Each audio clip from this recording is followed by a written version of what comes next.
बिस्मिल्लाहिर्रहमानिर्रहीम, अस्सलामुअलैकुम and a very good morning public. मैं आपको खुश आमदीद कहूँगी, साथ साथ आपको जुम्मा मुबारक भी कहेंगे। उम्मीद करते हैं आप बिल्कुल ठीक ठाक होंगे, आपके दिन का आगाज़ बहुत अच्छा हुआ होगा। पिंडी और इस्लामाबाद में आई गेस बारिश हो रही है और लाहौर में बारिश नहीं हो रही। लाहौर में बहुत सख्त धूप है और ये बारिश पता नहीं अब रुक गई है नहीं, क्योंकि मुझे सुबह कुछ खबरें मिली थी और मैं जब सोकर उठी मैंने ट्विटर देखा या इंस्टाग्राम देखा तो बहुत सारी जगहों पे बारिश की स्टोरीज लगी हुई थी। आई डोंट नो कि क्या सूरत हाल है अभी ताज़ा तरी, लेकिन लाहौर में तो बहुत सख्त धूप है जी और आज गर्मी रहने वाली है। आज मेरा फ़ोन मुझे बता रहा है कि बारिश नहीं होगी, लेकिन आज वीकेंड है मेरा, बहुत सारे लोगों का नहीं है। और इंटरेस्टिंगली वीकेंड के ऊपर मेरा इस बार कोई प्लान नहीं है। सो ये एक बड़ी इंटरेस्टिंग बात मेरे लिए इसलिए क्योंकि मैंने हर वीक में कुछ ना कुछ सोचा होता है कि मैंने ये करना है वो नहीं करना। अच्छा जी, प्रोग्राम के आगाज़ में आज मेरे साथ एक बड़ी इंटरेस्टिंग चीज़ ये हुई कि मैं जब घर से आई तो मेरा जूता बिल्कुल ठीक था, लेकिन जैसे मैं सेट पर आई तो मेरा जूता ठीक नहीं था और मेरा जूता टूट गया। और फिर मैंने अपनी वार्डरोब वाली जो यहाँ पे होती हैं उनसे रेस्क्यू के लिए हेल्प मांगी, उन्होंने मुझे अपना जूता दे दिया। सो ये मेरा बताने का पर्पज़ ये था कि अगर आपने ज़िंदगी में लोगों के साथ कुछ अच्छा किया हो या आपके अच्छे ताल्लुकात हो तो ऐसी इमरजेंसी और के शो से 1 मिनट पहले आपको ये इस तरह का कोई प्रॉब्लम हो गया तो आपको फ़ौरन रेस्क्यू के लिए कोई ना कोई मिल जाए, बड़ी ज़रूरी होता है। ये सिर्फ एक जूते की बात ही, आपको इन जनरल लाइफ में भी समहाउ बहुत सारी जगहों पे हेल्प मिलती है कि अगर आपने किसी के साथ किसी भी ज़िंदगी के हिस्से में अच्छा किया है तो वो इन रिटर्न आपको किसी ना किसी शक्ल में ज़रूर मिलेगा।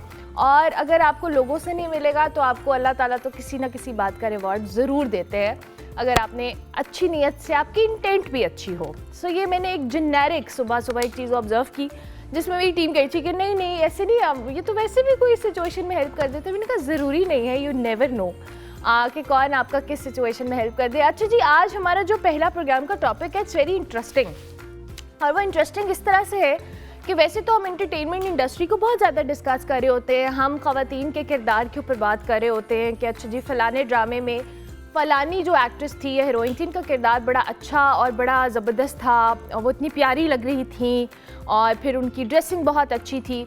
लेकिन आज हमने ओवरऑल ड्रामास के अंदर जो बनने वाला कंटेंट है और ख़वातीन की जो रिप्रेजेंटेशन है, क्या हम उनको समहाउ ऑब्जेक्टिफाई कर रहे हैं या नहीं, ये ओपिनियन हम आज लेंगे। हर एक का अपना ओपिनियन होता है और हमें हर एक के ओपिनियन की रिस्पेक्ट करनी चाहिए। ये पर्पस किसी पे क्रिटिसिज्म का नहीं है, but the content of dramas क्या ये अप टू द मार्क है। और ख़ास तौर पे जब हम ख़वातीन और इस माशरती एक स्ट्रक्चर या ढांचे की बात करें जिसमें बहुत सारे रियल इश्यूज़ मौजूद हैं, क्या उन रियल इश्यूज़ को हम इस एंटरटेनमेंट साइड से हाईलाइट करने की कोशिश कर रहे हैं या नहीं कर रहे। हारून शुएब साहब हमारे साथ मौजूद हैं, कल्चर एंड मीडिया क्रिटिक हैं, उनको हम खुश आमदीद कहते हैं। थैंक यू वेरी मच हारून साहब, बहुत शुक्रिया कि आपने अर्ली इन द मॉर्निंग हमें ज्वाइन किया। आज का टॉपिक मेरे लिए बड़ा इंटरेस्टिंग इसलिए है क्योंकि समहाउ मैंने जितने ड्रामाज देखे होते हैं, आई डोंट नो, हमें हमेशा से होता है कि जी फ़लानी एक्ट्रेस जो है, मुझे हानिया बहुत पसंद है या मुझे आयज़ा बहुत पसंद है या वो बड़ी प्यारी लग रही थी। Are we talking about real issues या हम ख़वातीन को सिर्फ ऑब्जेक्टिफाई करके उनकी खूबसूरती के बारे में बात कर रहे हैं, उनकी ड्रेसिंग के ऊपर बात कर रहे हैं, या हम उनके कैरेक्टर्स जो कि वो ड्रामास के अंदर, फिल्म्स के अंदर, शॉर्ट फिल्म्स के अंदर प्ले कर रही हैं उसको भी हम समझ रहे हैं। बड़ी इंटरेस्टिंग बात आपने की एक्चुअली। मैं अक्सर ये बात किया करता हूँ कि जब हम आज के ड्रामा को देखते हैं तो हम इन बड़ी बड़ी अदाकाराओं को, बड़ी बड़ी सेलिब्रिटीज़ को, इन स्टार्स को अपने किरदारों में देखते हैं। और ये ज़रूरी नहीं कि सिर्फ ख़वातीन की बात हो रही हो, ये मर्दों के साथ भी ऐसा ही है कि दानिश तैमूर हों या हुमायूं सईद हों या फ़हद मुस्तफ़ा हों तो हम उनको उन किरदारों में देखते हैं। लेकिन अगर आप कुछ अर्सा पहले चले जाइए तो मुझे याद है कि कोई भी ये अगले दिन नहीं कहा करता था ड्रामा देख के कि तुमने देखा कि उज़्मा गिलानी कितनी खूबसूरत लग रही थी या रूही बानो कितनी खूबसूरत लग रही थी या खालिदा रियासत कितनी खूबसूरत लग रही थी। बात होती थी किरदारों की, क्योंकि वो फनकार जो थे वो अपने आप को किरदारों में ढाल लेते थे। आज के फनकार जो हैं वो अपने किरदारों से बड़े रहते हैं, उनसे बाहर रहते हैं, और क्योंकि सोशल मीडिया की वजह से भी वो अदाकार इतने एक्सेसिबल हो गए हैं और इतने विजिबल हैं हमारी आम जिंदगी में कि हम कभी भी उनको भूल कर सिर्फ किरदार के साथ रिलेट ही नहीं कर पाते। तो ये एक बड़ी इंटरेस्टिंग नई सिचुएशन इमर्ज हुई है ये सोशल मीडिया के आने से, और ये जो नया ट्रेंड है मीडिया में। तो हानिया कभी भी जो है वो हाला के किरदार में नजर नहीं आएंगी। या जिस तरह आपने कहा आयजा जो है वो महविश के किरदार में, बहुत बड़ा ड्रामा था वो जी, मेरे पास तुम हो, लेकिन हमें महविश नहीं याद, हमें ये याद है कि आयजा ने वो किरदार अदा किया था। तो वो जो है ना, वो ये बड़ा बारीक सा एक शिफ्ट आ गया है।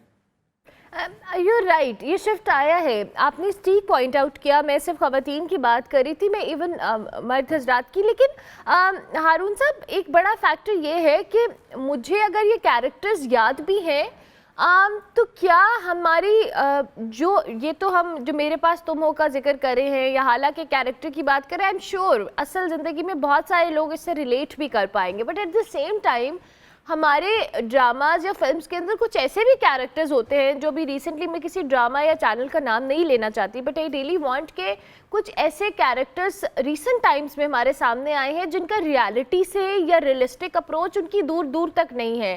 कि अगर किसी को कोई नैनी दिखाया है तो वो इतनी फैंसी दिखाया है, अगर किसी को कोई हाउसवाइफ दिखाया है तो उसको इतना ज़्यादा आउटगोइंग दिखाया है, you know that sort of characters जो कि इतने रिलेटेबल नहीं हैं with the public. Do you think कि हमें थोड़ा रियलिस्टिक और रियल इश्यूज जो कि माशरे में बहुत सारे हैं और उस पर कुछ ड्रामास बने हैं, ज़्यादा हमारा फोकस नहीं है उन पर?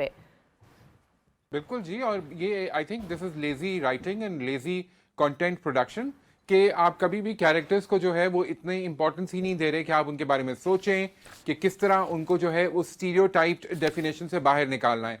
तो अगर वो खातून है और वो काम करती है तो वो ज़रूर इसका मतलब है कि एक फास्ट किस्म की लड़की होगी, उसको लड़कों के साथ दोस्ती करने में या उनके साथ गाड़ी में बैठकर घर जाने में कोई इशू नहीं होगा, वो अपने मॉरल्स पे कॉम्प्रोमाइज़ कर लेगी, या उसका मॉरल कंपस जो है वो इतना स्ट्रिक्ट नहीं होगा।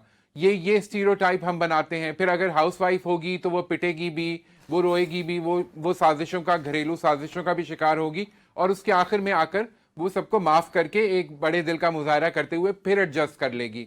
तो ये जो है, ये इन स्टीरियोटाइप्स को हम इंडोर्स करते रहते हैं अपने ड्रामों के थ्रू, और हमने देखा है कि बार बार करते हैं। फिर उसके अंदर हम ये भी देखते हैं कि कुछ तो बहुत ही प्रॉब्लमैटिक किरदार हमने कुछ पिछले अरसे में देखे, जहाँ पर जो है वो ख़वातीन जो हैं वो भी एक अजीब ही अंदाज में दिखाई गई, जहाँ पे वो जो है वो एक खातून जो है वो हर वक्त अपने घर का दरवाज़ा खुला रखती है कि जब भी हीरो को वेंट आउट करना हो तो वो उसकी अनपेड साइकेट्रिस्ट बन के वहाँ मौजूद है, और हीरो जाकर उसके सामने लंबे लंबे डायलॉग बोलता है। वो हीरो से मोहब्बत तो करती है, लेकिन साथ ही वो ये भी जानती है कि हीरो उसके साथ वक्त तो गुजारेगा लेकिन कभी भी उसको अपनी ज़िंदगी का हिस्सा नहीं बनाएगा। तो इस किस्म के किरदार हम बार बार देख रहे हैं। अभी भी आप देखिए कि अब भी जो ड्रामे चल रहे हैं उसमें भी ऐसे किरदार आपको नजर आएंगे जहाँ पे खातून जो है वो ये जानती है कि ये हीरो ना ही उसको सीरियस ले रहा है, ना ही उसको अपना ज़िंदगी का साथी बनाना चाहता है, लेकिन वो उसके लिए एक डोर मैट की तरह मौजूद है। तो ये जो हम दिखा रहे हैं किरदार अपने ड्रामों में, ये इनका बहुत नेगेटिव असर हो रहा है सोसाइटी पे, क्योंकि हम जानते हैं कि हम एक ड्रामा वॉचिंग कॉम हैं, हमेशा से रहे हैं, और हम सब एज अ फैमिली देखते हैं ड्रामा। हालांकि बच्चों को ड्रामा नहीं देखना चाहिए, मैं अक्सर ये कहता हूँ कि एक सर्टेन एज से पहले तो ड्रामे नहीं देखने चाहिए, लेकिन क्योंकि हमारे यहाँ ये एक फैमिली इंटरटेनमेंट है तो उसकी वजह से बच्चे भी इस पे एक्सपोज होते हैं। ये आपने बड़ी इम्पॉर्टेंट बात की है कि हारून साहब, हम जो ड्रामास के अंदर देख रहे हैं वो एक नैरेटिव बिल्डिंग है समहाउ। हमारा एक जो जनरेशन है, वो लड़कियां, वो बच्चियां, वो लड़के, इवन जो इन हीरोज़ को देखते हैं जो कि बहुत वायलेंस और एक्सट्रीम बिहेवियर्स के ऊपर होते हैं, और हमने उसको समहाउ आइडियलाइज करना शुरू कर दिया है। हमारी एक पोजेसिव, एक अच्छे हस्बैंड की जो डेफिनेशन है वो इन ड्रामाज ने कुछ अजीबो गरीब कर दी है, यू नो समहाउ, कि वो गुस्सा कर रहा है, एग्रेसिव हो रहा है, पोजेसिवनेस शो कर रहा है, तो that's the real man. But actually में जो कि एक अच्छा हस्बैंड या अच्छा कैरेक्टर दिखाना बड़ा ज़रूरी है, क्योंकि इससे तो हम बहुत सारे यंग जनरेशन जिनका माइंडसेट अभी जो कह ले नया नया सेट हो रहा है, उसको हम ख़राब कर रहे हैं, समहाउ एक्सप्लॉइट कर रहे हैं। बिल्कुल बिल्कुल सही कह रही हैं आप देखिए ना कि वो जब बीवी हो चाहे उसकी, वो उसको हाथ बांध के और ज़बरदस्ती कमरे में बंद कर देता है और कहता है कि अब तुम यहीं पे रहोगी, तो वो कैरेक्टर दिखाया जाता है कि वो औरत इस एग्रेशन को और इस पॉसेसिवनेस को और इस अथॉरिटी को इंजॉय कर रही है, वो उसको अप्रिशिएट कर रही है कि जी ये देखो ना मेरा मर्द। तो ये किस किस्म का माइंडसेट हम पोर्ट्रे कर रहे हैं। फिर इसी तरह अगर आप देखिए दूसरे तरफ, जब ये लड़का दूसरे लड़के देख रहे हैं जो कि इम्प्रेशनेबल एज में हैं, वो देखते हैं कि ये हीरो जो है ये एक बड़ी गाड़ी से उतरता है और लड़की के कॉलेज के सामने जाके उसका हाथ पकड़ के जबरदस्ती उसको खींच के गाड़ी में बिठा लेता है, और वो लड़की जो है वो उसके साथ बैठ भी जाती है और उसके लिए ये ओके भी है, और उसके बाद वही हीरो और हीरोइन जो है वो आखिर में एक दूसरे से मोहब्बत भी करने लगते हैं। तो आप इससे सोचिए कि किस किस्म का पैगाम दिया जा रहा है, और लोग किस तरह इसको परसीव करेंगे, उनकी उनकी जहन साजी किस तरह होगी। और हमने देखा है कि जब सना यूसुफ का किस्सा हुआ इस्लामाबाद में, जो कि एक टिकटॉकर या सोशल मीडिया पर्सनालिटी थी और बिल्कुल यंग बच्ची, उसके साथ वो लड़का जो था एक ऑब्सेसिव लवर का किरदार अपने जहन में बनाकर उसी फैसिनेशन में चल रहा था, और वही ड्रामों में नजर आता है। तो फिर हम किसको ब्लेम कर सकते हैं कि उस लड़के ने ऐसा काम क्यों किया?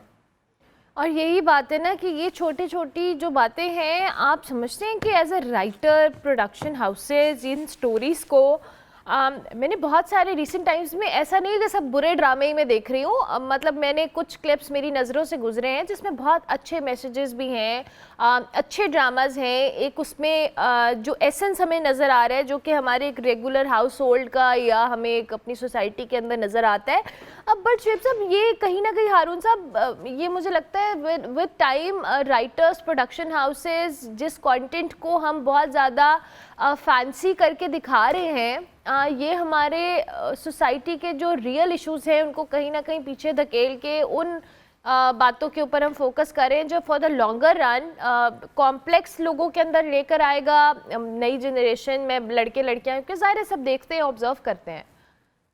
बिल्कुल, आप ठीक कह रही हैं। और इसमें देखिए, जो ड्रामा बनाने वाले हैं, चाहे वो कंटेंट हेड्स हों जो चैनल्स के ऊपर हर चैनल ने इंट्रोड्यूस करा दिए, या फिर राइटर्स हों या प्रोड्यूसर डायरेक्टर्स हों, उनकी जिम्मेदारी बनती है कि वो ये खुद एहतसाबी खुद करें। मुझे याद है वो वक्त जबकि ड्रामे जो थे वो बाकायदा किताबों की शक्ल में छप जाया करते थे। इशफाक अहमद साहब के एक मोहब्बत 100 अफसाने या तोता कहानी हमने बचपन में किताब की सूरत में पढ़ी है। अब आप मुझे बताइए कि आजकल का कौन सा ऐसा ड्रामा है जो किताब की सूरत में आ जाएगा और आज का जो पढ़ने वाला है किताब, वो उसको उठाकर पढ़ने की कोशिश करेगा। आज के ड्रामे तो इस काबिल ही नहीं है, उनको अदब का दर्जा नहीं दिया जा सकता। तो इससे ही आपको पता चल जाता है। और ये भी देखिए कि जब ये ड्रामे जो हैं वो माशरे में दिखाए जा रहे हैं, तो हम अपने आप से ये सवाल नहीं करते कि इनका इंप्रेशन क्या होगा हमारे यंगस्टर्स के ऊपर, हमारी यूथ के ऊपर, जहाँ एक बच्ची जो है वो रात के वक्त अपने वालिदैन के सामने खड़ी हो जाती है और कहती है कि नहीं, मुझे जाना है, उसका एक्सीडेंट हो गया है और मुझे जाना है अस्पताल, और इसी वक्त जाना है, और माँ उसको कह रही है कि सड़कें सुनसान हैं, शहर खाली है, तुम किस तरह जाओगी? वो कहती है मुझे नहीं पता, बस मुझे जाना है।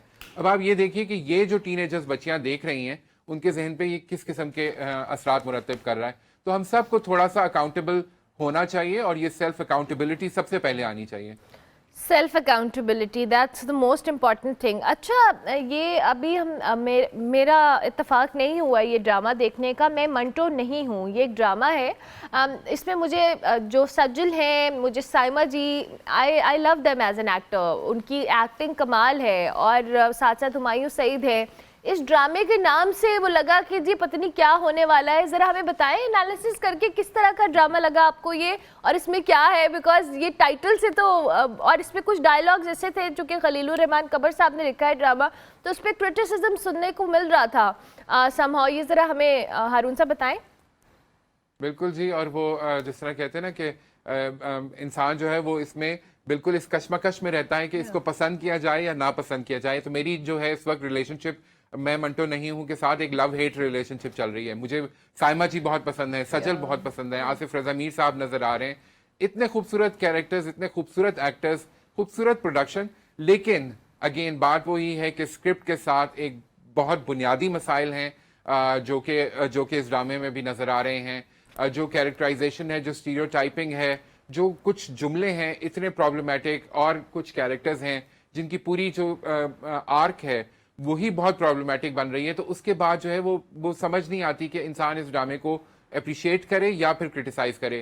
खलीलुर रहमान कमर साहब जुमले बहुत अच्छे लिखते हैं, लेकिन उनके कहीं ना कहीं जुमलों में कोई ऐसी बात आ जाती है जो कि जहाँ पे उनका जो है कुछ ना कुछ अपना जिंदगी का फलसफा जो है वो छलक जाता है। और हर राइटर के साथ ऐसा होता है, लेकिन प्रॉब्लम यह है कि उन वो ख्यालात या नज़रियात जब नज़र आते हैं हमें स्क्रीन पे, तो वो कोई मस्बत असर नहीं छोड़ते हैं। जहाँ पे वो ये कह देते हैं कि जी खातून जो है वो मर्दों की दुश्मनी में खातून जो है वो हथियार के तौर पे इस्तेमाल होती है, या इस तरह के दूसरे जुमले, और हम देखते हैं कि फिर हमारे माशरे में यही चीज़ें हमें नज़र आती हैं।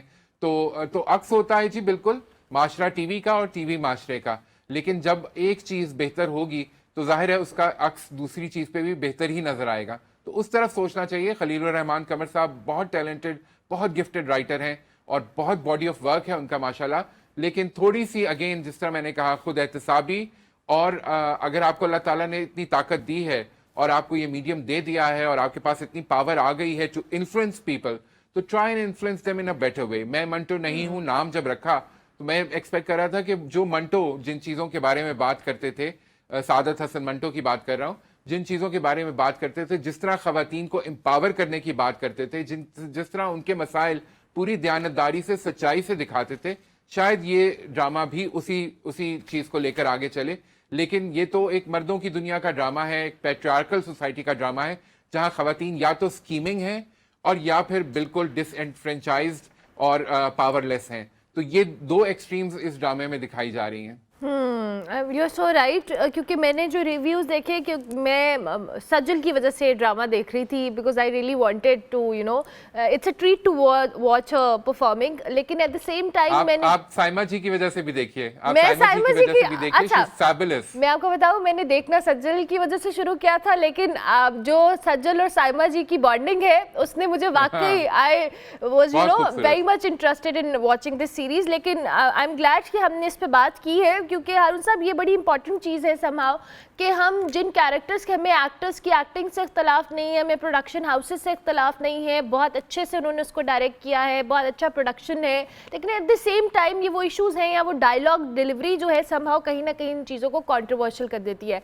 और कुछ हमारी एक्सपेक्टेशंस भी होती हैं टुवर्ड्स दीज एक्टर्स, या हम प्रोडक्शन हाउसेस से एक्सपेक्ट करते हैं कि एक अच्छा कंटेंट, क्योंकि इतनी बड़ी कास्ट के साथ जब आप आ रहे हैं तो वो एक्सपेक्टेशंस ऑब्वियसली हाई हो जाती हैं। थैंक यू वेरी मच हारून साहब, बहुत शुक्रिया कि आपने हमें ज्वाइन किया और बड़ा अच्छा एनालिसिस दिया आपने मैं मंटो नहीं हूँ के ऊपर, और ओवरऑल जो हमारे ड्रामाज हैं उनके अंदर जो कंटेंट दिखाया जा रहा है ख़वातीन को लेकर, या वैसे भी जिस चीज़ को हम ग्लोरीफाई कर रहे हैं वो समहाउ हमारी वैल्यूज़ के साथ नहीं जा रहा, तो उस पर हमने बात की है। ब्रेक लेते हैं, ब्रेक के बाद वापस आते हैं।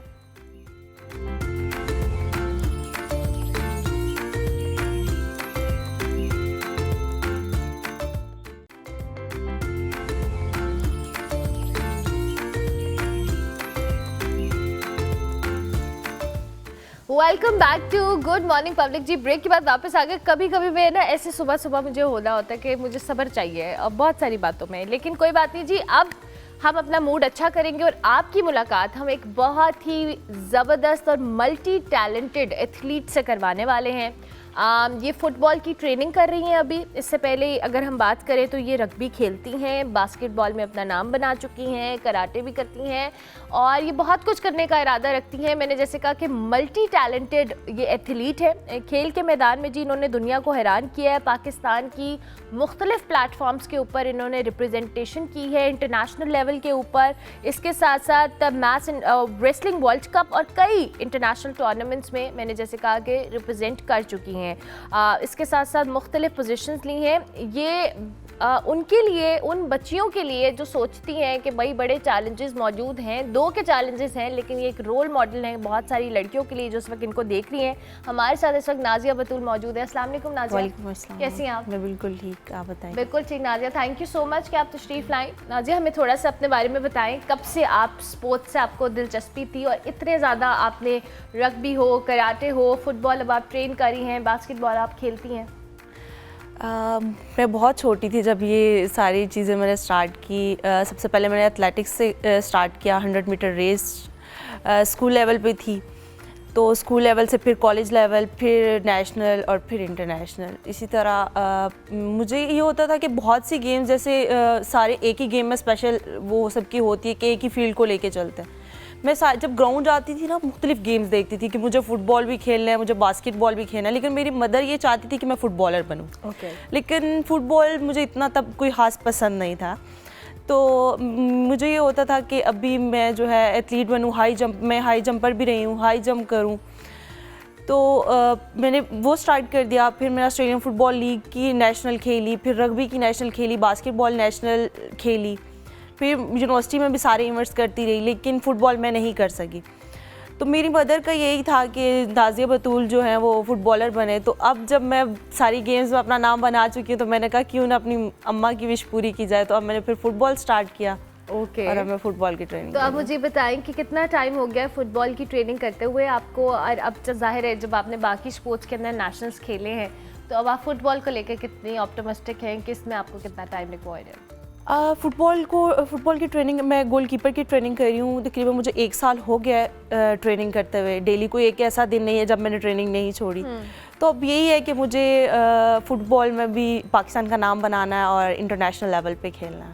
ज़बरदस्त। तो अच्छा, अब हमें इंटरनेशनली अपने जो मुकाबले उनके हवाले से भी बताएं, क्या क्या आपने किस किस में पार्टिसिपेट किया है? 2021 में मैंने वर्ल्ड कप खेला है मैच रेसलिंग में। ओके उसके बाद कराटे में मैंने जो है इंटरनेशनल रिप्रेजेंट किया पाकिस्तान को। AFL में मैंने पाकिस्तान को रिप्रेजेंट किया और अब मैं चाहती हूँ कि मैं फ़ुटबॉल में भी पाकिस्तान फुटबॉल में भी करें। तो अम्मा खुश हैं आपके, अब सारे स्पोर्ट्स के बाद मेरे वाले जो ख्वाब है उसकी बारी आई है और नाज़िया अब उसको परसू कर रही है? यस, अम्मा मेरी अब बहुत ज़्यादा खुश हैं। जब से मतलब ये कि पहले वो होता था मैं ये गेम करूँ इंजरी हो जाएगी, नहीं करनी, नहीं तुम सही नहीं कर पाओगी। अब मैं फुटबॉल जब से मैंने उन्हें बताया ना कि उनको पता चला कि ये फुटबॉल की ट्रेनिंग कर रही है, उनकी मतलब स्टार्ट से ही वो बस ये फुटबॉलर बनना है, फुटबॉलर बनना है। तो अब उनको ना इंजरी की टेंशन है ना कुछ। अब बस तुम बहुत अच्छा खेल रही हो, इसी तरह मेहनत करती जाओ। चलो आई एम ग्लैड कि वो she is happy about it, because obviously parents की ख्वाहिश का हर एक को शौक होता है, लेकिन आई एम श्योर कि उनको ये भी है कि आपने अपने ख्वाबों को भी पूरा किया और अब आप उनकी ख्वाहिश भी पूरी करिए। अच्छा नाज़िया, मुझे ये बताएं ट्रेनिंग्स, अब बास्केटबॉल है, कराटे है, फुटबॉल है, फिजिकल फिटनेस तो आपकी सारे स्पोर्ट्स के अंदर रिक्वायर्ड होती है। क्या ट्रेनिंग मुख्तलिफ होती है या एक जैसी होती है?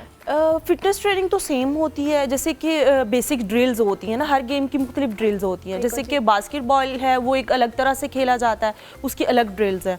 मैच रेसलिंग है वो आर्म्स की उसमें यूज़ होती है, उसकी अलग ड्रिल्स हैं। जैसे कि फुटबॉल है वो एक बिल्कुल डिफरेंट है, तो उसकी अलग ट्रेनिंग है। इसमें फिटनेस ट्रेनिंग हमारी सेम ही होती है, लेकिन बाकी जो ये ट्रेनिंग है वो हमें दोबारा से अगर कोई गेम ज्वाइन करनी है तो उसकी फिर वो शुरू से स्ट्रगल करनी पड़ती है, उसके बेसिक सीखने पड़ते हैं।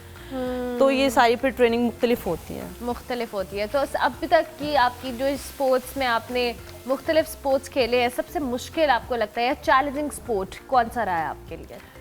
कराटे मेरे लिए था, क्योंकि उसमें वो फाइट, लेकिन मैं थोड़ी ना जुनूनी टाइप थी। मैं बड़ा मतलब जब मेरी फाइट हुआ करती थी ना तो मैं थोड़ा गुस्से में आके ना कि नहीं मुझे आज नहीं छोड़ना इसको। और सही जुनून से जाके ओके। तो वो थोड़ा था। फिर मैं ऐसे मुझे ये है कि सारी गेम्स में ही ना मतलब जो भी गेम मैंने खेली है ना वो सही जुनून के हद तक खेली है कि हाँ अगर मैंने ये स्टार्ट किया ना तो इसको मैंने फिर एंड तक सही मतलब मुझे नाम बनाना है कि फिर मैंने छोड़नी है, इस तरह मैंने इसको नहीं छोड़ना।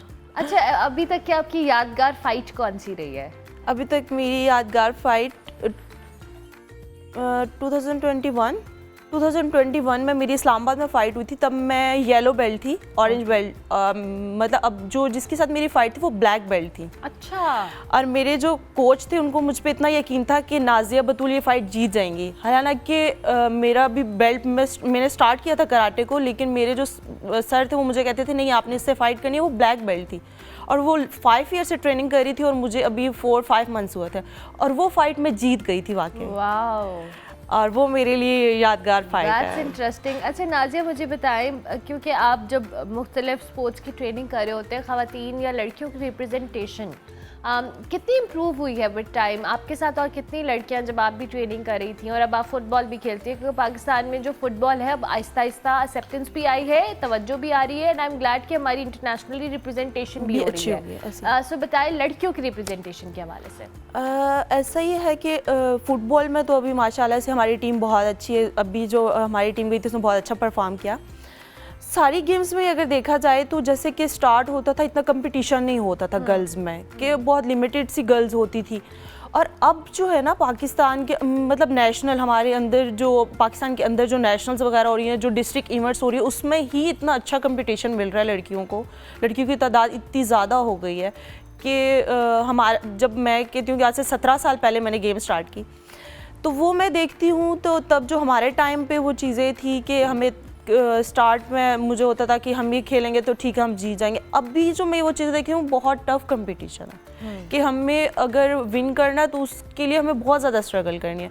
जैसे कि हमारे चकवाल में मैं चकवाल से बेसिकली बिलोंग करती हूँ, वहाँ पे मैं और मेरी सिस्टर ही हैं जो स्पोर्ट्स में थी, उसके अलावा कोई भी नहीं थी। लेकिन अब हमने ही फुटबॉल एकेडमी बनाई और अभी मैं वहाँ पे भी देखती हूँ ग्राउंड में शाम टाइम लड़कियों की रौनक लगी होती है और इतना अच्छा फील होता है कि एक टाइम था हम लोग ही होते थे और अब माशाल्लाह से ग्राउंड भरा हुआ है लड़कियों का। तो ये मुझे बहुत अच्छा लगता है। नहीं, वी आर ग्लैड कि अगर लड़कियां आ रही हैं और इंटरेस्ट है, एंड आई एम श्योर कि उसमें जो चैलेंजेस थे वो कहीं ना कहीं ट्रेनिंग रिलेटेड भी होते हैं। नाजिया, आपने फील किया था जब आप ट्रेनिंग कर रही थी, चाहे वो कराटे हो या बास्केटबॉल हो, जो ट्रेनिंग फैसिलिटीज़ हैं ख़वातीन के लिए, लड़कियों के लिए स्पेसिफिकली, वो इतनी अप टू द मार्क थे या उनको इतना प्रॉपर फैसिलिटेट किया जाता था, या अब है फैसिलिटेशन और अब मौका मिल रहा है? स्टार्ट में तो जब मैंने गेम स्टार्ट की थी ना तो ऐसे ही था कि खुद अपने बिहाफ पे ट्रेनिंग करना, कोचेज़ नहीं थे, अच्छे जिम ट्रेनर नहीं थे हमारे पास।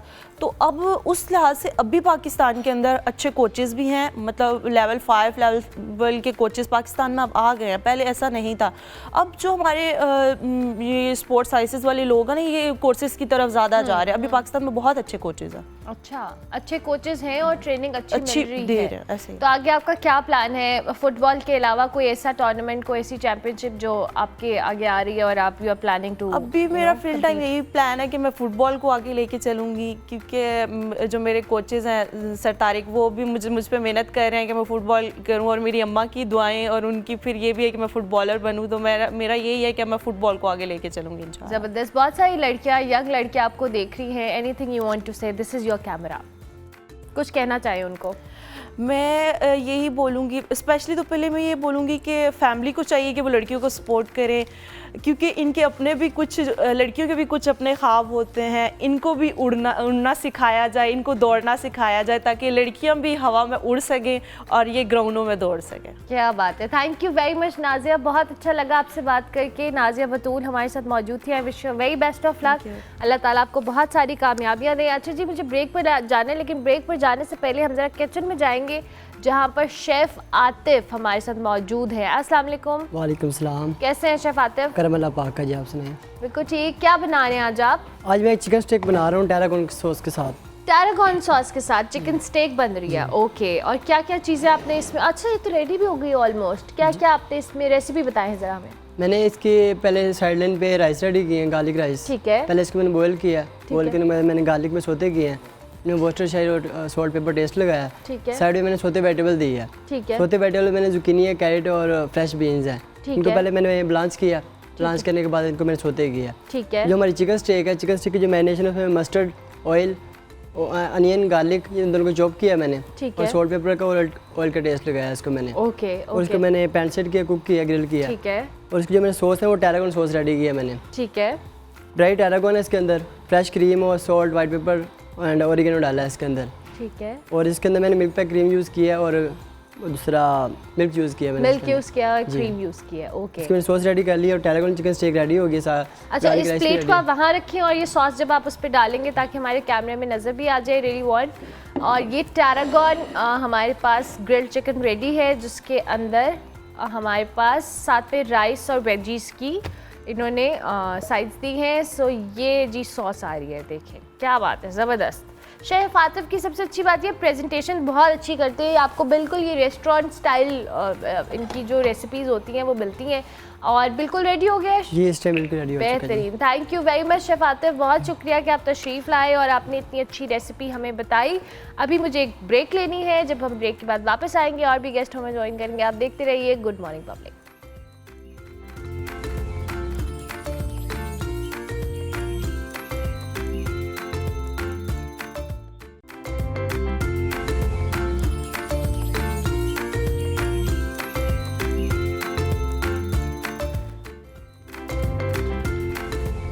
Welcome back to good morning public. Ji break के बाद वापस आ गए हैं और अब साइकोलॉजी की बात होने लगी है। मेरा फेवरेट टॉपिक, मुझे बहुत मज़ा आता है जब भी हम कुछ ऐसे इश्यूज़ के ऊपर बात करते हैं जो अवेयरनेस पॉइंट ऑफ व्यू से भी अच्छे होते हैं, मेरे लिए कॉन्वर्सेशन करना भी बड़ा आसान होता है। और आज जो साइकोलॉजिस्ट हमारे साथ मौजूद हैं उनसे मेरी बहुत ज़बरदस्त डिस्कशंस पहले भी हो चुकी है। सबा फयाज हमारे साथ मौजूद है।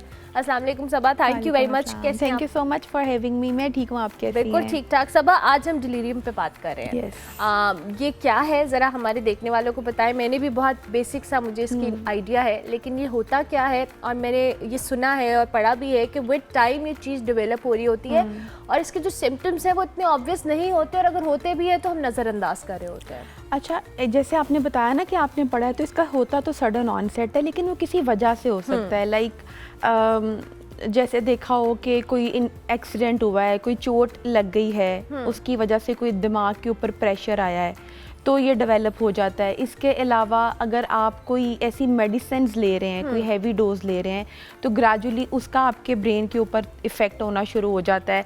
या आपने देखा होगा एडिक्शन में जो लोग नशावर चीज़ें इस्तेमाल करते हैं इन टर्म्स ऑफ अद्वयात या फिर जो ड्रग्स में हम बात करें, तो उन लोगों में भी क्योंकि एक एक्सटर्नल स्टिमुलस आ रहा होता है दवाई की शक्ल में, ड्रग की शक्ल में, तो वो ब्रेन के ऊपर इफेक्ट करता है। ये होता क्या है बेसिकली? अच्छा, हाँ, पहले इसके बारे में बात कर लेते हैं। इसमें होता ये है कि जो भी इंसान है ना, वो एक एग्जिस्टेंशियल स्टेट में नहीं रहता, ठीक है। उसको कुछ नहीं पता लग रहा होता कि उसके इर्द गिर्द क्या हो रहा है, वो खुद किस तरह से बिहेव कर रहा है। फॉर एग्जांपल सर्दी है और वो इस चीज़ को सेंस नहीं कर पा रहा, उसको बहुत गर्मी लग रही है, उसने इस तरह के कपड़े पहने हैं जो हम गर्मियों में पहनते हैं। ऑपोजिट कर लें, गर्मी है तो वो उसने सर्दियों के कपड़े पहने होंगे, वो इस चीज़ को असेस ही नहीं कर पा रहे होते, ठीक है। इसके अलावा ओरिएंटेशन नहीं रहती, मेमोरी लैप्स करना शुरू हो जाती है, मोटर मूवमेंट्स में भी प्रॉब्लम्स आना शुरू हो जाती हैं। तो when it comes to a thing कि ओरिएंटेशन ही नहीं है, तो उसको कुछ भी नहीं पता लग रहा,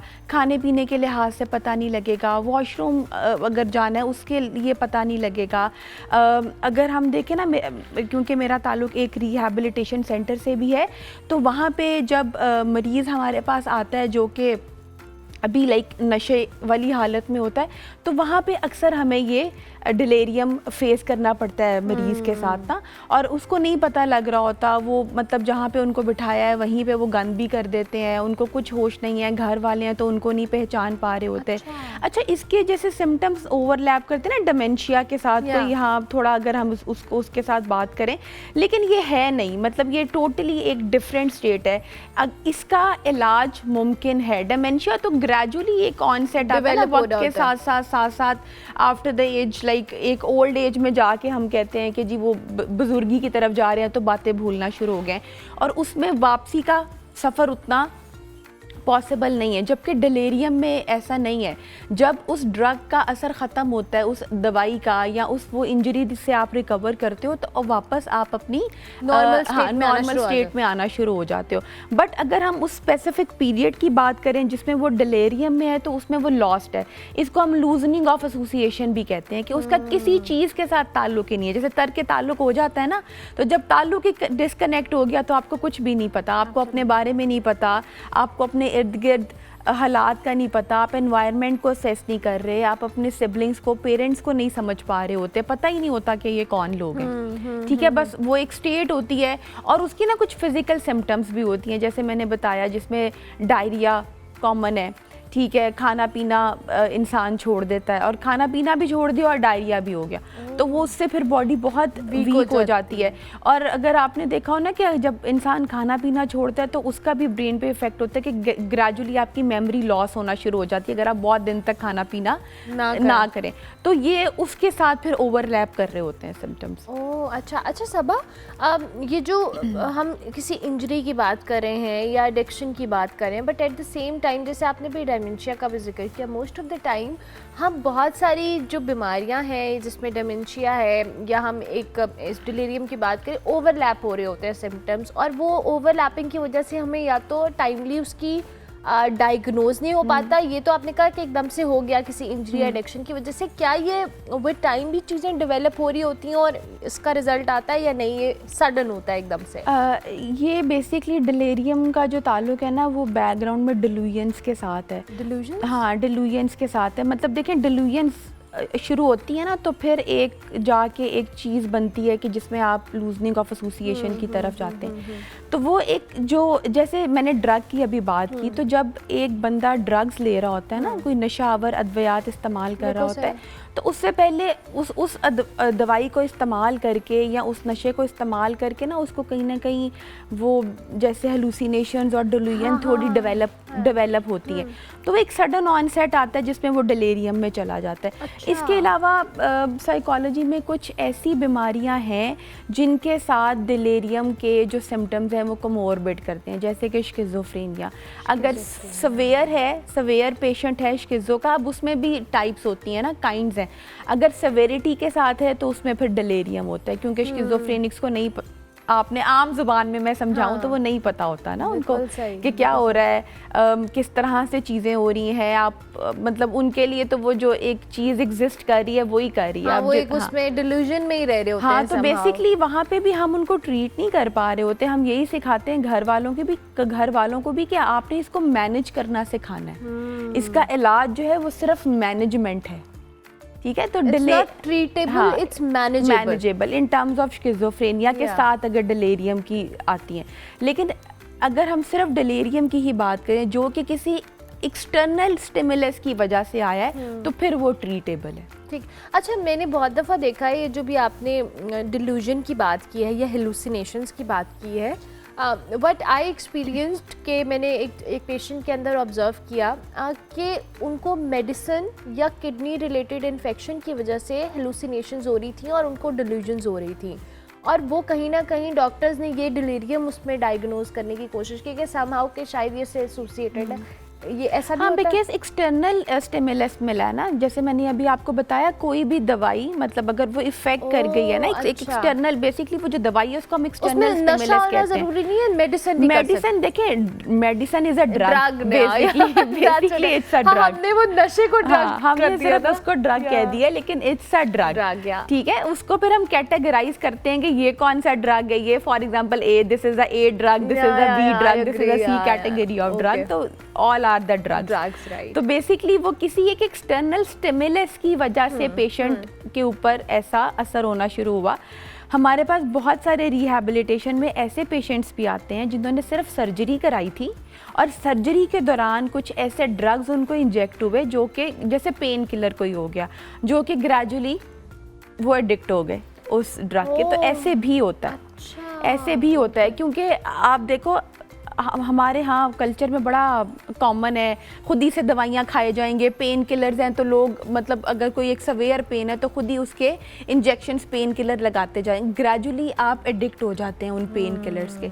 और जो दूसरा ड्रग है जिसको हम नशे वाला ड्रग कह रहे हैं, तो उसमें भी तो मरीज इसी तरह से एडिक्शन हो जाती है ना, कि एक चीज़ को आप कम करने के लिए वो उनको लगता है कि हाँ मैंने ये इस्तेमाल किया था तो इससे वक्ती तौर पर मुझे सुकून मिला, और ग्रेजुअली आप उस चीज़ के एडिक्ट हो जाते हैं। तो ये क्राइटेरिया इज सेम। अच्छा, अब सबा मुझे ये बताएं, किसी को डिलीरियम का इशू है फैमिली, तो फैमिली क्या करे उसमें? वो मैनेजेबल, जैसे आपने कहा कि फैमिली को समहाउ मैनेज करना पड़ता है, कैसे करे? डॉक्टर, ट्रीटमेंट सब चल रहा है, फैमिली क्या कर सकती है? अच्छा, उसमें फैमिली की भी थेरेपी होना ज़रूरी है, उनको भी ये समझाना, क्योंकि उनकी भी अंडरस्टैंडिंग उतनी ही ज़रूरी है। उन्होंने ही मरीज़ को करना है, मरीज़ तो इस होश में ही नहीं है, इस हाल में ही नहीं है कि वो कर सकता है। तो जब हम वो उसमें ना फिर फैमिली थेरेपीज़ की तरफ जाते हैं, घर वालों को बताते हैं कि ये इसकी करंट सिचुएशन है, इस हालत में ये XYZ मामलात कर सकता है, तो आपने काम रहना है, आप लोगों ने एग्रेसिव नहीं होना। पता लगे कि उल्टा घर वाले ही उसको मारने लग गए हैं और सिचुएशंस जो हैं वो वर्स्ट हो गई हैं, तो फिर हम बेसिकली फैमिली को काम डाउन करने की कोशिश कर रहे हो, उनको समझा रहे हो। थैंक यू वेरी मच सबा, बहुत शुक्रिया। मेरा वक्त खत्म हो गया। सबा फयाज, माहिर नफ्सियात, हमारे साथ मौजूद थी। डिलीरियम के ऊपर हम बात कर रहे थे। ब्रेक लेते हैं, ब्रेक के बाद वापस आते हैं। आप देखते रहिए गुड मॉर्निंग पब्लिक।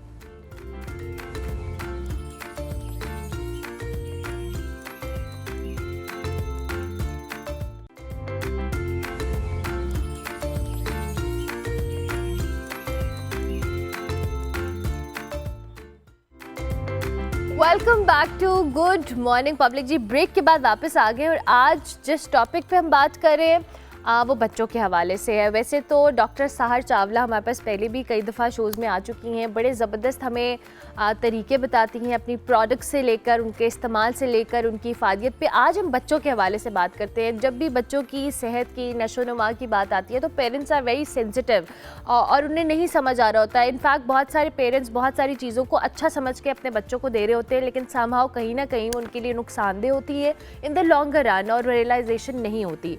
आज डॉक्टर सहर चावला अपनी प्रोडक्ट जो होलिस्टिक विजडम बाय सहर चावला है उसके साथ आई हैं और बहुत सारा कुछ लेकर आई हैं, जिसमें आटा मुझे नज़र आ रहा है, हनी है, पीनट बटर है और ये स्पेसिफिकली बच्चों के लिए एक डिज़ाइन डाइट है जो कि ऑर्गेनिक भी है और बच्चों की हेल्थ के लिए भी अच्छी है।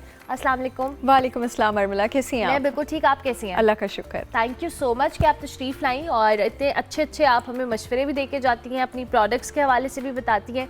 तो डॉक्टर साहब आज हम किन प्रोडक्ट्स पे बात करें बच्चों के लिए? मैं स्पेसिफिकली अर्मिला वो प्रोडक्ट्स लाई हूँ जो बच्चों के लिए डेली यूज़ में मार्केट में अदरवाइज़ भी बहुत ज़्यादा अवेलेबल है। किसी की भी लॉन्च प्रोडक्ट को मैं गलत या कुछ भी नहीं कह रही, लेकिन बहुत सारी ऐसे हैं जो शुगर से सैचुरेटेड हैं और मैं चाहती हूँ लोगों को मैं उसमें आगाही पैदा करूँ। वेजिटेबल सीड ऑयल से सैचुरेटेड है, आपने पहचानना किस तरह, वो मैं आगाही जो है वो पैदा करूँ। तो मैं वो सारे प्रोडक्ट्स लाई हूँ जो बच्चों के नाश्ते में, बच्चों के स्मूदीज़ में, बच्चों के खाने में इस्तेमाल होते हैं। जिन बच्चों का कद नहीं बढ़ रहा, जिन बच्चों का वज़न नहीं बढ़ रहा और उनका वज़न बढ़ाने के लिए आप उनको मार्केट से इजीली अवेलेबल ऐसे प्रोडक्ट्स लेकर दे रहे हैं जिनमें इतना सारा शुगर है, उन सब के ऑल्टरनेटिव्स मेरी ब्रांड होलिस्टिक विजडम बाय सहर चावला ने लॉन्च किए हैं। और आपको पता है मेरे प्रोडक्ट्स पाकिस्तान की सारी रेगुलेटरी अथॉरिटी से अप्रूव्ड है, पूरे मुल्क में शिपमेंट हो रही है। प्रोडक्ट्स के बारे में बताने से पहले मैं बता दूं कि मेरी वेबसाइट www.holisticwisdombysaharchavla.com पे जाकर आप इन्हें ऑर्डर कर सकते हैं। हमारे पास एक बहुत कॉमन कंप्लेन आती है कि बच्चों का कद नहीं बढ़ रहा और वज़न नहीं बढ़ रहा, और बहुत कॉमन हमारे पास ऐसे प्रोडक्ट्स हैं जो 20-30 साल से पाउडर की फॉर्म में डब्बों में बिक रहे हैं। इवन के अनफॉर्चुनेटली मैं भी डॉक्टर हूँ, मेरे दिल में बहुत रिस्पेक्ट है for all the medical fraternity, लेकिन बग़ैर उसकी इंग्रेडिएंट्स के बारे में जाने उस प्रोडक्ट को रिकमेंड किया जाता है। इस तरह के कुछ प्रोडक्ट्स हैं जिसमें 108 ग्राम्स ऑफ शुगर पर लीटर है और आप इतना श्योर हो कि उसको रिकमेंड कर देते हैं। So don't be sure about that is not just ingredients पढ़ें चीज़ों के।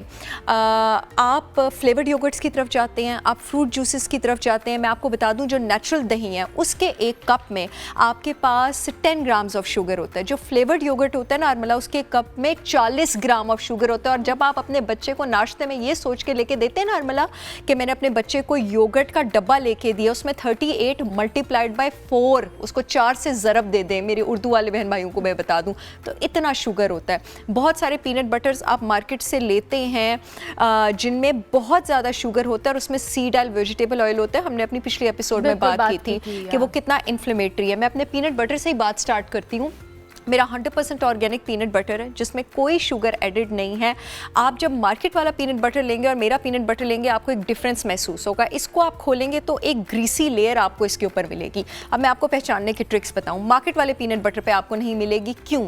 उन्होंने एक कंटेंट शामिल किया होता है मोनोग्लिसराइड, सिर्फ पीनट बटर के ऊपर से वो ग्रीसी लेयर उतारने के लिए, जो कि हेल्थ के लिए बिल्कुल भी एक्चुअली अच्छा नहीं है और उसमें एडिड शुगर होता है। मेरा जब आप डब्बा खोलेंगे इसमें आपको वो ग्रीसी लेयर मिलेगी क्योंकि मैंने मोनोग्लिसराइड शामिल नहीं किया हुआ, मैंने शुगर शामिल नहीं किया हुआ। हो सकता है इसका टेस्ट आपको हल्का सा ब्लैंड लगे क्योंकि उसमें कोई एडिड शुगर नहीं है, लेकिन इसमें पीनट बटर के सारे फ़वाइद हैं। इसमें आपके पास गुड फैट्स हैं, इसमें आपके पास जिंक है, इसमें आपके पास बी विटामिन्स हैं जिससे आपके बच्चों का दिमाग तेज़ होगा, आपके बच्चों का जो है वो फोकस अच्छा होगा। बी विटामिन्स आपके जिस्म को एनर्जी देते हैं, आपकी बॉडी को इस काबिल करते हैं कि वो फ्यूल बर्न कर सकें। बच्चे क्या सभी इसके दिन में 2 टेबलस्पून आप इस्तेमाल कर सकते हैं। और मेरे प्रोडक्ट्स के बारे में मैं जो दावा कर रही हूँ वो 100% एक्यूरेट इसलिए है कि पाकिस्तान के किसी भी रेगुलेटरी अथॉरिटी ने इस पर ठप्पे ही नहीं लगाने थे अगर ये सारे इंग्रेडिएंट्स सच ना होते तो। आप बच्चों को मीठे में न्यूटेलास देते हैं, आप बच्चों को मीठे में हम लोग यानी मेटाफोरिकली बात कर रही हूँ, हम लोग बच्चों को मीठे में चीनी देते हैं, हम लोग उनको मीठे में फ्रूट जूसेस देते हैं पेस्टराइज। मैं आपको बता दूँ मार्केट के जितने भी फ्रूट जूसेस हैं चाहे किसी भी कंपनी के हैं, ये जिस प्रोसेस से बनते हैं अर्मिला वो पेस्टराइजेशन होती है। उन जूसेस में कोई विटामिन सी नहीं होता। विटामिन सी एक हीट सेंसिटिव विटामिन है। आप जब उसको पेस्टराइज करते हैं विटामिन सी उड़ जाता है, वो चीनी से भरे होते हैं। आपने स्वीट स्वीटनर ही इस्तेमाल करना है। आप मेरा 100% ऑर्गेनिक सिद्दर शहद इस्तेमाल करें। हाँ, शहद का ग्लाइसेमिक इंडेक्स हाई होता है, ये 50% ग्लूकोज होता है, 50% फ्रुक्टोज होता है, लेकिन ये न्यूट्रिएंट से भरपूर होता है। ये एंटी एलर्जिक होता है, एंटी इन्फ्लेमेटरी होता है, एंटी माइक्रोबियल होता है। आप अपने बच्चों को घर के बने दही में या ग्रीक योगर्ट में 1 टेबलस्पून शहद का दे सकते हैं और फ्रूट जूसेस की तरह आप उनको ये ड्रिंक दे सकते हैं। नेक्स्ट जो मैं अपने स्टार प्रोडक्ट्स के बारे में बात करना चाहती हूँ वो है प्रोगेन और ब्रेन टाइट। अच्छा, प्रोगेन और ब्रेन टाइट मार्केट में मौजूद जो पाउडर्स अवेलेबल है इस वक्त बच्चों के लिए, जो बहुत फ्रिक्वेंटली प्रिस्क्राइब किए जा रहे हैं, जिसमें 108 ग्राम ऑफ शुगर पर लीटर है, उनके कंपटीशन में मैंने लॉन्च किए हैं। प्रोगेन और ब्रेन टाइट शुगर फ्री हैं, ग्लूटेन फ्री हैं, डेयरी फ्री हैं। इसका मतलब ये है कि ना ये आपका शुगर रेस करेंगे, इसका मतलब है कि ना ये इन्फ्लेमेशन करेंगे। जिन बच्चों को ग्लूटेन और डेयरी से प्रॉब्लम है वो भी ले सकते हैं। ब्रेन टाइट के कॉन्टेंट्स के बारे में मैं बताना चाहूँगी। इसमें बादाम का, वॉलनट का पाउडर है, 100% ऑर्गेनिक। ये डब्बे इस वक्त सील्ड है, आप जब इनको खोलेंगे आपको organic fresh powder nuts grinded मिलेंगे। इसमें आपके पास मोरिंगा पाउडर है। स्वांजना मैंने क्यों शामिल किया, क्योंकि वो एंटी इन्फ्लेमेटरी है और आपके पास ब्रेन में, पूरी बॉडी में इन्फ्लेमेशन कम करता है। इसमें आपके पास ये थोड़ा सा मीठा और मज़े का जायका है, वो इससे क्योंकि इसमें मैंने मिश्री शामिल की है, इसमें चीनी नहीं है, इसमें मिश्री है और इसके साथ साथ इसमें ककाओ पाउडर है। ब्रेन टाइट को कंज्यूम करने का तरीका ये है कि अगर आपके बच्चे डेयरी टॉलरेंट है, इसके 2 टेबलस्पून आप उनको रात के टाइम दूध में जो है वो दे सकते हैं। ब्रेन टाइट बहुत ज़बरदस्त चीज़ है। अब इसमें आपके पास ओमेगा 3 फैटी एसिड्स हैं, ये वो एसेंशियल फैटी एसिड्स हैं जो हमारा जिस्म नहीं बना सकता, हमने बाहर से लेने होते हैं। इसमें विटामिन B12 है, B2 है, विटामिन C है, E है, कैल्शियम है, जिंक है, आयरन है, मैग्नीशियम है। मैं आपको फिर से बता दूँ, ये जितने भी मिनरल्स और विटामिन मैंने बोले हैं जो यहाँ पर लिखे हुए हैं वो इसमें हैं, तो ये प्रोडक्ट मार्केट में आया है, अदरवाइज ये प्रोडक्ट मार्केट में नहीं आ सकता था। आप सोचे किसी और पाउडर के मद्दे मुकाबिल जहाँ पर 108 ग्राम चीनी जो है वो पूरी की पूरी ग़िज़ाइयत को ख़त्म कर देती है, आप जब ये ऑर्गेनिक नट्स और सीड्स अपने बच्चों को देंगे तो उनको कितना फ़ायदा होगा। आजकल बच्चों का कद नहीं बढ़ रहा अरमला, और उसकी रीज़न ये है कि उनका ग्रोथ, जितने भी मेरे पास क्लिनिक पे पेशेंट्स आते हैं, बच्चे जिनका कद नहीं बढ़ रहा, ग्रोथ हार्मोन, उनका विटामिन D, थायराइड में चेक कराऊँ, हर एक का ग्रोथ हार्मोन कम होता है। क्यों? क्योंकि बच्चे शुगर और जंक बहुत खाते हैं। शुगर और जंक आपके जिस्म से जिंक और B विटामिन निकाल देता है। जिंक चाहिए होता है आपके दिमाग के मास्टर ग्लैंड, पिट्यूटरी ग्लैंड को स्टिमुलस देने के लिए कि ग्रोथ हार्मोन सिक्रीट करो। ये ब्रेन टाइट में मैंने जितने भी न्यूट्रिएंट्स अरमला शामिल किए हैं ना, ये आपके पास ग्रोथ हार्मोन की सिक्रीशन को प्रमोट करते हैं। इससे इसमें जो मैंने पिक्चर लगाई हुई है वो भी मैंने बच्चों के कद की लगाई हुई है। ये मेरा बहुत ज़बरदस्त प्रोडक्ट है प्रोगेन। ये उन बच्चों के लिए जिनका वेट नहीं बढ़ता, बल्कि जिनके घर में बड़े बुजुर्ग हैं जिनका वेट नहीं बढ़ता, वो भी इसको इस्तेमाल कर सकते हैं। प्रोगेन में साबुदाना है, फूल मखाना है, नारियल का पाउडर है, केले का पाउडर है, बादाम का पाउडर है, मिश्री है, स्वांजना है, अश्वगंधा है, और ये बेहतरीन, और ये शुगर फ्री है, ग्लूटेन फ्री है, डेयरी फ्री है। इसमें सिर्फ थोड़ा सा मिश्री जो है वो शामिल है और ये सब ऑर्गेनिक चीज़ों का पाउडर है। जब आप खोलेंगे आपको फूड नज़र आएगा। जो लोग वेट गेन करना चाहते हैं, बच्चे या इवन के बुजुर्ग और बड़े भी, खास करके बच्चों के लिए, अच्छा जो मेरे प्रोडक्ट्स हैं प्रोगेन और ब्रेन टाइट, ये 3 साल से ऊपर के बच्चे इस्तेमाल कर सकते हैं। इसके ऊपर एज भी मेंशन्ड है, हाँ जी बिल्कुल एज मेंशन की हुई है। जो लोग इसको वेट गेन के लिए इस्तेमाल करना चाहते हैं, अगर आपको दूध सूट करता है, 2 टेबलस्पून आपने जो है दूध में डाल के लेने हैं। जो लोग वेट गेन नहीं करना चाहते, क्योंकि इसमें और भी बड़े ज़बरदस्त इंग्रेडिएंट्स हैं, ये रिच है आपके पास iron, calcium, zinc, manganese, magnesium से, तो वो इसका 1 टेबलस्पून लें और दूध में ना लें, ग्रीक योगर्ट में ले लें या पानी में भी ले सकते हैं। इसमें मैं आपको बताऊं, ओवरऑल पूरे डब्बे में सिर्फ 5 ग्राम शुगर है, वो भी मिश्री की सूरत में। इसमें गुड फैट जो है आपके पास वो अराउंड 2.5 ग्राम है। इसमें प्रोटीन आपके पास 24 ग्राम है। इसमें 347 मिलीग्राम आयरन है। ये सारी रेगुलेटरी अथॉरिटी से अप्रूव कॉन्टेंट्स है। इसमें कैल्शियम 347 मिलीग्राम है, इसमें गुड कोलेस्ट्रॉल 15 मिलीग्राम है, विटामिन B2 इसमें 2 मिलीग्राम है। आप मुझे बताइए मार्केट में और किस प्रोडक्ट में माशाल्लाह ये सारी चीज़ें जो है अप्रूव्ड इस तरह से मौजूद हैं, जो कि ऑर्गेनिक 100% खाना हो आपके पास। नेक्स्ट जिस चीज़ की मैं बात करना चाहती हूँ, वो मैंने नाम भी इसी से लॉन्च किया है, चैम्पियंस ब्रेकफास्ट। ये मैंने हमारे पाकिस्तान के चैम्पियन बच्चों के लिए लॉन्च किया है। चैम्पियंस ब्रेकफास्ट ग्लूटेन फ्री है। इसमें ओट्स हैं, इसमें बनाना है, इसमें रेज़न है, इसमें बादाम है, और जिस तरह आपने दलिए को पकाना होता है 4 टेबलस्पून, आप चाहें उसको दूध में पकाएं, आप चाहें उसको पानी में पकाएं अगर आप उसको पानी में पकाना चाहते हैं। एक मैं आपको और मज़े की बात बताऊं कि ओट्स को मैंने दलिए में क्यों शुमार किया, बार्ले को क्यों नहीं किया या किसी और चीज़ को क्यों नहीं किया। ओट्स में आपके पास एक बड़ा स्ट्रॉन्ग फाइबर होता है soluble beta pectin. Beta pectin जो है आपके ब्लड शुगर लेवल्स जो है उसको रेगुलेटेड रखता है, बॉडी को ज़्यादा देर sustained slow release of energy जो है वो प्रोवाइड करता है और आंतों से बैड टॉक्सिन्स भी आपके पास निकालता है।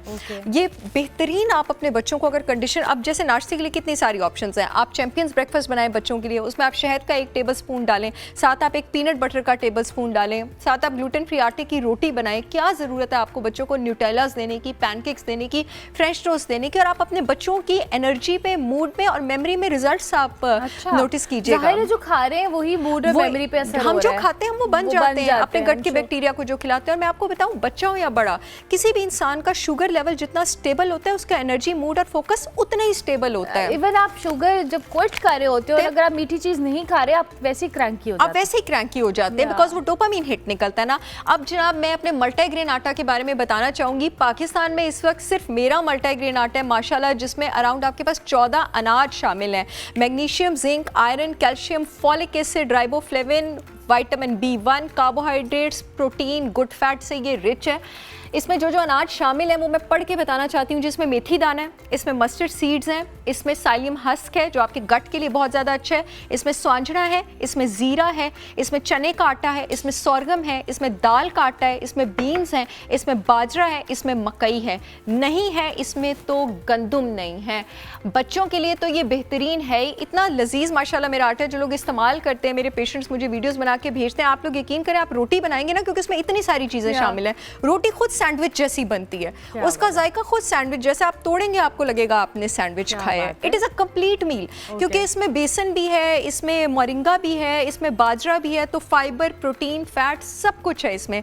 अगर आप इसकी एक रोटी बनाते हैं और साथ आप अपने बच्चे को 1 टेबल स्पून पीनट बटर और 1 टेबल स्पून शहद का देते हैं, आई स्वेयर एक दिन आप ये नाश्ता दें, एक दिन आप चैंपियंस ब्रेकफास्ट दें, ये कंप्लीट मील है।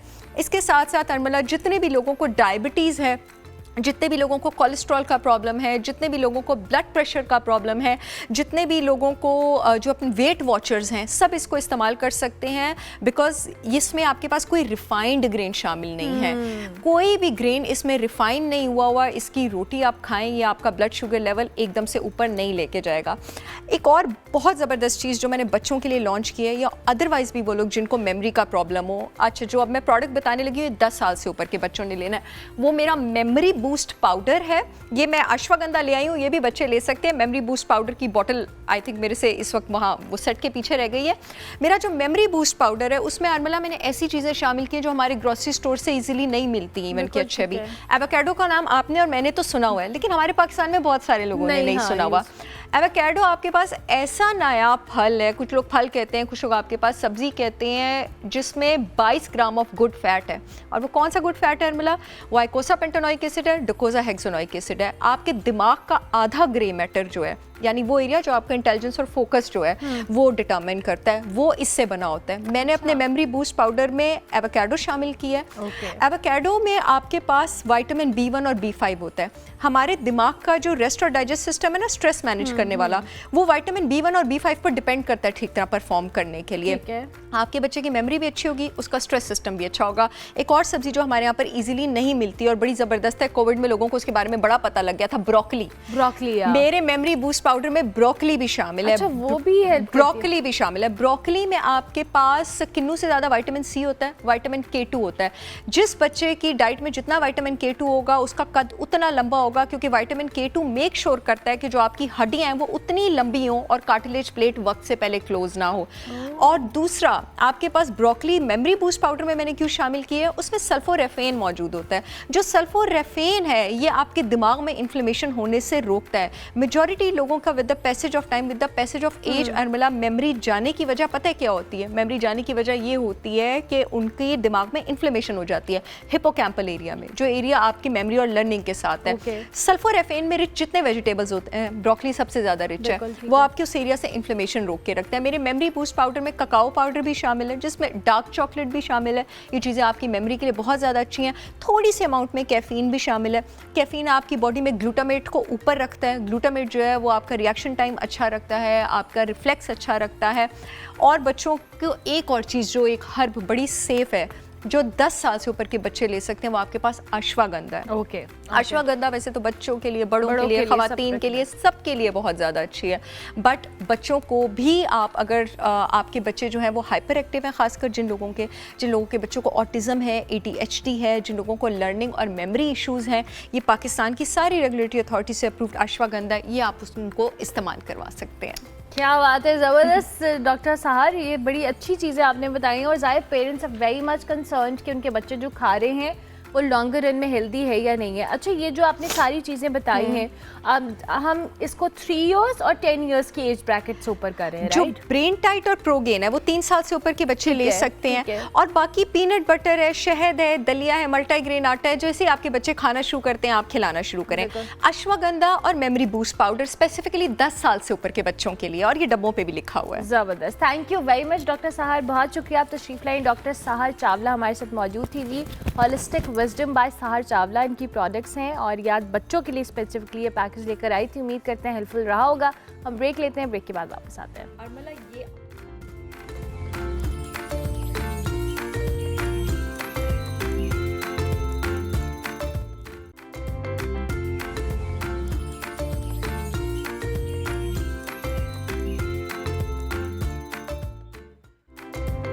Welcome back to good morning public. Ji, break के बाद वापस आ गए हैं। अब ऐसे एक सख्त और सकील टॉपिक पर मैं बात करने लगी हूँ, जिसमें बात करते हुए मुझे हैरानगी भी हो रही है, परेशानी भी हो रही है, क्योंकि मैं भी इस अवाम का हिस्सा हूँ जो कि टैक्स देती है। वो सैलरीड क्लास जो एक बड़ी अमाउंट में टैक्स दे रही है, और हर साल टैक्स किसी न किसी शक्ल में हम पे बढ़ ही रहा है, कम नहीं हो रहा। वफाकी हुकूमत की जानिब से बार बार हमें कफ़ायत शुआरी के दावे नज़र आते हैं, अखराजात में कमी के हवाले से वादे किए जाते हैं, लेकिन इसके बावजूद अगर हम ऑन ग्राउंड रियलिटी की बात करें तो ये दावे उसकी नफ़ी कर रहे हैं। ताज़ा तरीन मालियाती जो आदाद शुमार है उसके मुताबिक हुकूमती अमूर चलाने पर होने वाले जो अखराजात हैं उसमें नुमाया इजाफा हुआ है, जो कि ना सिर्फ जो एक टारगेट था, बल्कि जो नज़रसानी शुदा तखमीना था उससे भी तजावुज़ कर गया। माली साल 2023-24 के दौरान वफाकी हुकूमत की जो इंतज़ामी तनख्वाहों रोज़मर्रा ऑपरेशनल अखराजात थे उसमें 108 अरब रुपए का रिकॉर्ड इजाफा किया गया था, जिसके बाद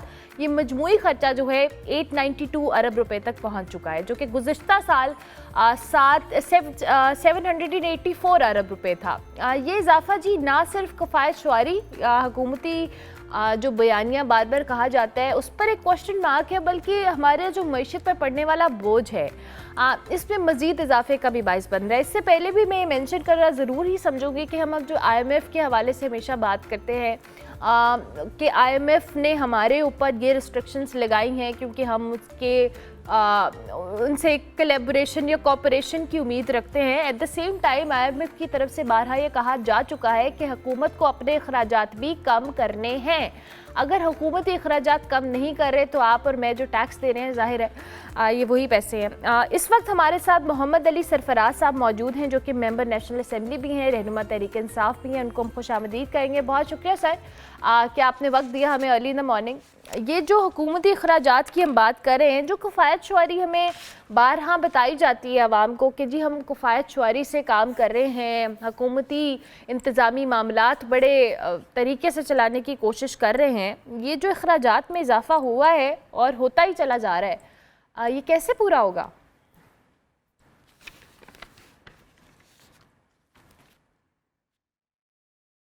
कफ़ायत शारी के तो सिर्फ क्लेम्स ही होते हैं। हम जो रोज़ यहाँ पे गवर्नमेंट के अखराजात देखते हैं, यहाँ पे हम पार्लियामेंटेरियंस की जो याशियाँ देखते हैं, अभी मिनिस्टर्स इनक्लेव के अंदर सिर्फ एक घर की तज़ीनो आराइश के ऊपर को 4 करोड़ रुपए का बजट इस दौर में जब हम कर्ज़े ले के अपना मुल्क चला रहे हैं उसकी बात हो रही थी, और वो सिर्फ एक घर था। तो इसमें तो कोई शक नहीं है कि ये गवर्नमेंट सवाए अपनी अयाशियों के इनको और कोई काम नहीं है। मुल्क एक्चुअली ये जो बजट बना था, हम उस बजट में भी हमने देखा कि ये बजट तो एक्चुअली सिर्फ इनको बना के दे दिया गया था, और गवर्नमेंट को इस चीज़ का अंदाज़ा ही नहीं है कि ये बजट कैसे बना, उसकी उसकी डिटेल्स क्या थी, इनको तो लिखा लिखाया एक बजट मिल गया, उसको इन्होंने पढ़ दिया। और अवाम, और वैसे भी मेरा ये नज़रिया है कि जब आप एक ऐसी हुकूमत को ला के बिठा दें किसी मुल्क में जो कि पब्लिक रिप्रेजेंटेटिव्स ना हों और जो लोग इलेक्शन जीत कर ना आए हों, तो उनके लिए तो एक गोल्डन अपॉर्चुनिटी है अय्याशियों की। और क्योंकि वो किसी को जवाब दे नहीं होते, ना उन्होंने पब्लिक को जवाब देना है, ना मुल्क चले ना चले उनको इस बात से फ़र्क नहीं पड़ता, ना वो क्वेश्चनेबल है किसी चीज़ के ऊपर, ना उन्होंने दोबारा पब्लिक को फेस करना है, क्योंकि पब्लिक के वोटों से जब आपने हुकूमत में ही नहीं आना तो फिर आपके लिए सिर्फ एक गोल्डन अपॉर्चुनिटी है एक हुकूमत अपनी ज़ाती अय्याशियाँ करने के लिए और अपना एक गोल्डन पीरियड गुजारने के लिए, और वही इस मुल्क के साथ हो रहा है। मोहम्मद अली साहब, ये तो जो हो रहा है वो तो हम सब देख ही रहे हैं, लेकिन एट द सेम टाइम ये जिन अखराजात का हम जिक्र कर रहे हैं इस पे इंटरनेशनल इदारे रिपोर्ट कर चुके हैं, इंटरनेशनली क्रिटिसिज्म हो चुका है और बारहा ये कहा जाता है कि हुकूमत को अपने अखराजात कम करने हैं। ये तो आप एक इनक्लेव की रेनोवेशन की बात करें, इसके अलावा भी बहुत सारे ऐसे अखराजात हैं जो पिछले कई दिनों से हम ख़बरों की जीनत भी बनते रहे हैं, वो भी उसको एडमिट भी नहीं किया जाता और कहा जाता है कि जी काम है, हम काम के मनसूबाबंदी हो या इंतज़ामी मामलात को बेहतर करने के लिए अखराजात बढ़े हैं। देखें, वो तो मैंने आपको सिर्फ एक मिसाल दी है, that is one of the many examples. बहुत सारी जगहों के ऊपर ये इस तरह के आपको एग्जांपल्स नज़र आएंगी, वो सिर्फ एक मिसाल थी। अच्छा देखें, बहुत सारे ऐसे एक्सपेंडिचर्स हुए हैं इस पिछले दौर के अंदर। अब डेवलपमेंट हमें तो कोई डिटेल दी नहीं गई as in the national Assembly. हम तो बारहा पूछते रहे कि ये खर्चे किधर हो रहे हैं और उसकी कोई एक्सप्लेनेशन हमारे सामने आई ही नहीं है। हाँ, अलबत्ता ये है कि लोगों के ईमान खरीदने में जो पैसे लगे थे वो कहीं ना कहीं से तो आए थे ना। अब वो किस हेड में डाले गए हैं मुझे इसका नहीं पता। ये डेवलपमेंट एक्सपेंडिचर के नाम के ऊपर आपने अब कहाँ डेवलपमेंट की है, ये तो जब फिगर सामने आएंगे तो उसके बाद पता लगेगा। लेकिन बहुत सारे इस हुकूमत ने ऐसे खर्चे किए हैं और पैसे मेरा ख्याल है बोरों में डाल के बांटे भी गए हैं और वो किसी न किसी जगह से तो निकले हैं। और अब उसका तो ये हुकूमत बता सकती है। इंटरनेशनली इस बात के ऊपर IMF बिल्कुल इस बात पे शोर मचा रहा है। ज़ाहिर बात है, जब आपने एक वक्त में आपने कर्जे ले के अपना मुल्क चलाना है और उस एट द सेम टाइम आपके गवर्नमेंट एक्सपेंडिचर ही कंट्रोल में नहीं आ रहा, बल्कि आपने अपनी जो एक लिमिट सेट की हुई है उसको क्रॉस कर रहे हैं आप, तो फिर ऑब्वियसली ये इदारे तो शोर मचाएंगे और आपको इन चीज़ों पे चेक करना पड़ेगा। लेकिन हमारे पास फिगर्स हैं नहीं। We are as helpless as you are. हम जब ये सवाल पूछते हैं तो इन सवालों का जवाब हमें भी नहीं दिया जाता। हमारा तो वैसे भी असेंबली के अंदर एक सिंबॉलिक रिप्रेजेंटेशन ही रह गई है ना। आपको पता ही है, बीइंग अ PTI MNA या PTI के हमारी अपोजिशन, अब सारी जमातें जो पास्ट में हुकूमत में रही हैं तो वो तो सारी एक ग्रैंड अलायंस की सूरत में आज हुकूमत में हैं। तो एक्चुअली अपोजिशन की तो बड़ी जमात हमारी जमात ही है। और जिस किस्म के टर्मोइल से हम गुजर रहे हैं, हमारे तो मसले मसाइल ही कुछ और हैं। हुकूमत इस मुल्क को बेचने में और इस मुल्क को खाने में लगी है, हम अपनी जान छुड़ाने में लगे हैं अपने पर्चों से, अपनी FIRs में से। तो हम तो जब असेंबली में जाते हैं हमारी 2 सीटें और खाली नज़र आती हैं और हम उस पर एहतजाज करते हैं और उठ के वापस आ जाते हैं। जिस स्पीड से हमारे MNAs को, हमारे पार्लियामेंटेरियंस को नाजायज़ पर्चों की जद में ला के एक एक करके डी-सीट करने का जो प्लान है, जो सारी दुनिया ने देखा है, तो उन हालात में हम गवर्नमेंट एक्सपेंडिचर के ऊपर क्या कमेंट कर सकते हैं। अच्छा मोहम्मद अली साहब, डी-सीट तो चले आपने अभी मेंशन किया है कि आप I can't hear you. अभी आपको मेरी आवाज़ आ रही है? मोहम्मद अली सरफराज साहब, आपको मेरी आवाज़ आ रही है? नहीं आ रही जी, अब आ रही है। अच्छा, मेरा सवाल ये है कि आपने भी जो डी-सीट की भी बात की है और अखराजात का भी जिक्र किया है कि आप लोग अपने मसाइल में उलझे हुए हैं, लेकिन at the same time opposition का रोल बड़ा इंपॉर्टेंट होता है। कल इवन मैं कराची की एक स्टोरी भी कवर करी थी, तो उसमें भी हमारे पास जो जमात इस्लामी की रिप्रेजेंटेशन थी। तो मेरा ये सवाल आपसे भी एज अ अपोजिशन कि ठीक है, आप लोग कह रहे हैं कि आप लोग की मुश्किलात बहुत ज़्यादा हैं, आप लोगों को मसले बहुत ज़्यादा हैं, आप लोग अपनी जान छुड़ाने में लगे, लेकिन at the same time opposition का रोल इंतज़ामी मामलात पे भी बड़ा इंपॉर्टेंस का हामिल होता है। मोहम्मद अली साहब, एक प्रेशर बिल्डिंग होती है, एक सवाल होता है जो किया जाना चाहिए और एक राइट है अपोजिशन जमातों का कि वो करें।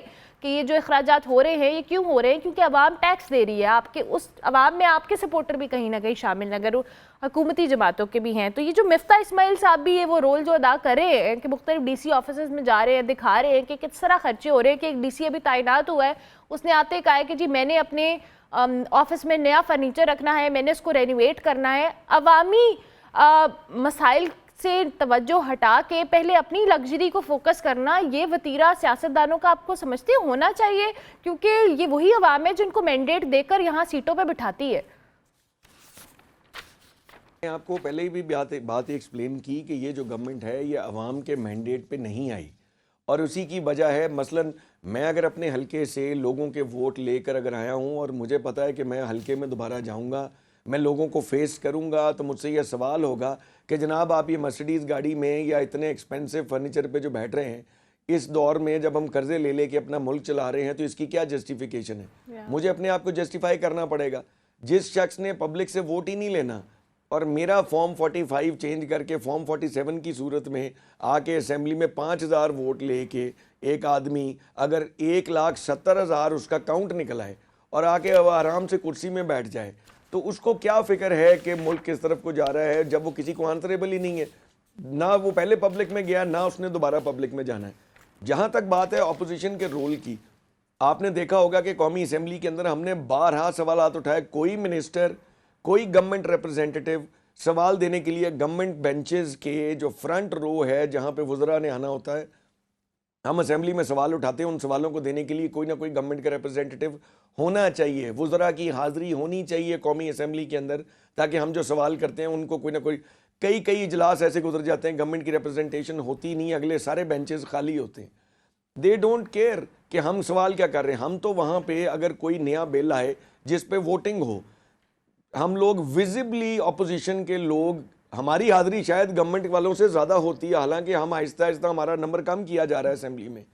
हम विजिबली हाथ खड़े करके जब किसी बिल के ऊपर वोटिंग करते हैं, कई दफ़ा ऐसे होता है कि हमारा नंबर अपोजिशन का, क्योंकि गवर्नमेंट के वालों की गैर हाज़िरी इतनी होती है, हमारा नंबर ज़्यादा होता है और स्पीकर साहब या डिप्टी स्पीकर साहब हमारी वोटिंग को हमें बुलडोज करके वो कहते हैं कि जनाब ये बिल पास हो गया क्योंकि बिल के हक में वोट ज़्यादा डले। हम काउंटिंग करने का भी, परसों की बात है, हमने एक बिल के ऊपर हमने कहा जी ज़रा काउंटिंग करवाएं, उन्होंने कहा जी वो तो हो गया, अगले पे काउंटिंग करवाएंगे। So what do you expect in this kind of a situation कि जब आप असेंबली के अंदर बैठे हैं, विजिबली एक तरफ 100 लोग बैठे हैं, दूसरी तरफ 50 बैठे हैं और 50 वाले जिस बिल पे वोट करें वो बिल मंजूर हो जाए, आप शोर मचाते रहें और स्पीकर साहब या सर वो जो आप 100 नहीं जी बस हो गया, आप 100 लोगों के बैठने की बात करें, उसमें से आधे लोग सो भी रहे होते हैं। मैं अभी स्क्रीन पे फुटेज भी दिखा रही हूँ कि ये MNA हैं कोई, ये मुस्लिम लीग नून के हैं और ये सो रहे हैं। मतलब ये जो 6 गुना तनख्वाहें बढ़ी हैं जी बड़े, तो वो 6 गुना तनख्वाहें बढ़ने के बाद अगर ये सूरत हाल है तो फिर या आपकी ये वाले सो रहे हो तो मुझसे पूछ लें, नून लीग वाले तो सो ही रहे हैं। नहीं, मुझे लगता है तरक्की का ख्वाब देख रहे होंगे, आई एम श्योर। ये जो तरक्की के ख्वाब आवाम को भी दिखाते हैं, तरक्की के ख्वाब देख रहे हैं जी, पर्सनल तरक्की के ख्वाब देख रहे हैं। मोहम्मद अली साहब, तनख्वाहें आपकी भी बढ़ी हैं? जी तनख्वाहें बिल्कुल बढ़ी हैं, लेकिन वो उसमें MNAs की तनख्वाहें जो भी तो आप एहतजाज तो करते हैं, साथ ही हैं। आपको एहतजाज करना चाहिए था कि देखिए यहाँ पे ये सो रहे हैं और आप तनख्वाहें बढ़वा रहे हैं। देखिए जी, एहतजाज से उन्होंने जो हम लोगों ने बहुत सारे लोगों से ना साइन करवाए गए थे, मैंने उस पर साइन नहीं किए थे असेंबली के अंदर, तो इस बारे में कह रहा है सच बात ही कोई नहीं हुई थी, इट वाज प्री डिसाइडेड। और इसी तरह तो अच्छा मैं आपको एक बार वैसे और बता दूं, देखिए मेंबराने कौमी असेंबली की जो तनख्वाहें बढ़ाई गई थी वो बहुत सालों से नहीं बढ़ाई गई थी। मैंने खैर उस पर कोई रिक्वेस्ट नहीं की थी तनख्वाह बढ़ाने की, जहाँ बढ़ गई उसमें मेरी भी बढ़ी, लेकिन मैंने उस रिक्वेजिशन पे, उस डिमांड के ऊपर मैंने साइन नहीं किए थे और PTI के मेंबरान ने नहीं किए थे। लेकिन जब बढ़नी थी तो ऑटोमेटिकली बढ़नी तो सभी की थी। वैसे टू बी वेरी ऑनेस्ट, मैं खाली उस तनख्वाह में उसमें को बहुत ज़्यादा इजाफा नहीं हुआ था, इजाफा हुआ है मिनिस्टर्स के पर्क्स में। स्पीकर साहब की तनख्वाह में 20-20 लाख रुपया, हमारे जो एक्सपेंडिचर, एक मेंबर कौमी असेंबली तो अपना जो अपार्टमेंट है उसका बिल भी देता है, उसका किराया भी देता है, जो उसको वहाँ एक 7 क्वार्टर मिला है उसका भी किराया देता है, बिजली का बिल, गैस का बिल, इंटरनेट का बिल, वी पे ऑल द बिल्स। और हमारे चलिए, हमारे ऊपर मोहम्मद अली साहब, ऑपोजिशन मैं वालों का कोई आपके साथ खर्चा नहीं हो रहा, ना इज़हारे- हमारे अपार्टमेंट्स की मैं रेनोवेशन आपके पे कोई। साथ इज़हारे यकजहती करती हूँ। मैं भी बिल्स देती हूँ, इंटरनेट के, घर के, बिजली के। मैं भी इस चैनल में जॉब करती हूँ, लेकिन हम सब की जो परफॉर्मेंसेज होती हैं वो वैल्यूएट होती हैं। हमें ऑर्गेनाइजेशंस यही बताती हैं कि वैल्यूएशन के बाद यू गेट इंक्रीमेंट और समथिंग लाइक दैट। आप लोगों के पास भी ये ऑप्शन होती है कि ये जो MNAs या रिप्रेजेंटेटिव्स बैठे होते हैं इनकी परफॉर्मेंस को वैल्यूएट किया जाए? बहुत सारे चैनल्स ऐसे भी आई नो कि वहाँ पे भी 3-3, 4-4 साल सैलरीज नहीं बढ़ती हैं। नहीं, मैं आपको थोड़ा सा एक्सप्लेन कर दूं जी। एक इदारे में काम करने में और एक इलेक्टेड मेंबर होने में थोड़ा सा फर्क है। नहीं, हमारी बहुत फर्क परफॉर्मेंस है। इवैल्यूएशन तो हमारी आवाम ने करनी है ना, बाय गिविंग वोट्स और नॉट गिविंग वोट्स। जब एक MNA इलेक्ट हो जाता है, मेरी आर्ग्यूमेंट सिंपल है। देखिए, मैं सिर्फ इतनी सी बात करूं, although I was not in favour of this salary increase, मैं उसका एडवोकेट नहीं हूं, मगर मैं वैसे सिर्फ आपको ये बात कर रहा हूं कि एक मेंबर कौमी असेंबली जब एक हल्के से होता है तो बहुत सारे लोग सफ़ेद पोश भी होते हैं हमारे जैसे। अपने हलकों से आना, इस्लामाबाद जैसे शहर में आके रहना कई लोगों के लिए अफोर्डेबल ही नहीं होता। इतना ज़्यादा आपका बैक एंड फोर्थ आपकी ट्रैवलिंग होती है, इतनी एक्स्ट्रा ऑर्डनरी सैलरीज आजकल पंजाब असेंबली की सैलरीज MNA से ज़्यादा हुई हुई हैं। तो हमारे लिए ये हमारा क्यों, मैं तो आपको वैसे एक हिसाब दे सकता हूँ कि पूरे महीने के बाद जब मैं कैलकुलेट करता हूँ तो उसमें से मुझे बचता कुछ नहीं। मेरे 4 खर्चे अपने पल्ले से होते हैं, बिकॉज हमारे पास हमारे हल्के के लोगों ने आना जाना, हमें खुद बैक एंड फोर्थ ट्रैवल करना, यहाँ इस्लामाबाद जैसे एक्सपेंसिव शहर में रहना, इतनी extravagant salaries members of the national assembly की नहीं है। लेकिन मैं अगर ये नून लीग वाले जो इस वक्त सारा दिन केक पेस्ट्रियाँ खा रहे हैं, ये अपनी तनख्वाह छोड़ें, इनसे पहले मैं छोड़ दूंगा। ठीक हो गया, बेहतरीन। Thank you very much Mohammad Ali साहब, बहुत शुक्रिया कि आपने हमें ज्वाइन किया। मोहम्मद अली सरफराज हमारे साथ मौजूद थे जी। वैसे हम बात कर रहे थे अखराजात के हवाले से। हुकूमत कह तो रही है कि हम अखराजात पे कंट्रोल कर रहे हैं, लेकिन अभी हमने एक DPO के ऑफिस का भी आपको कुछ विजुअल्स दिखाए। ये प्रॉपर रेनोवेटेड है और ये कोई 5 स्टार होटल से काम नहीं लग रहा। आई एम श्योर कि ये भी आपने और मैंने जो टैक्स के पैसे दिए होंगे उसी में से कहीं ना कहीं हुआ होगा। एवेल्युएशन होनी चाहिए जी, और वो वोट की शक्ल में होती है। ज़ाहिर है एक प्राइवेट इदारे में काम करना और एक हुकूमती रिप्रेजेंटेटिव होना फ़र्क तो है, लेकिन at the end of the day अगर परफॉर्मेंस नहीं है तो फिर अखराजात में इजाफा किस बात का। ब्रेक लेते हैं, ब्रेक के बाद वापस आते हैं।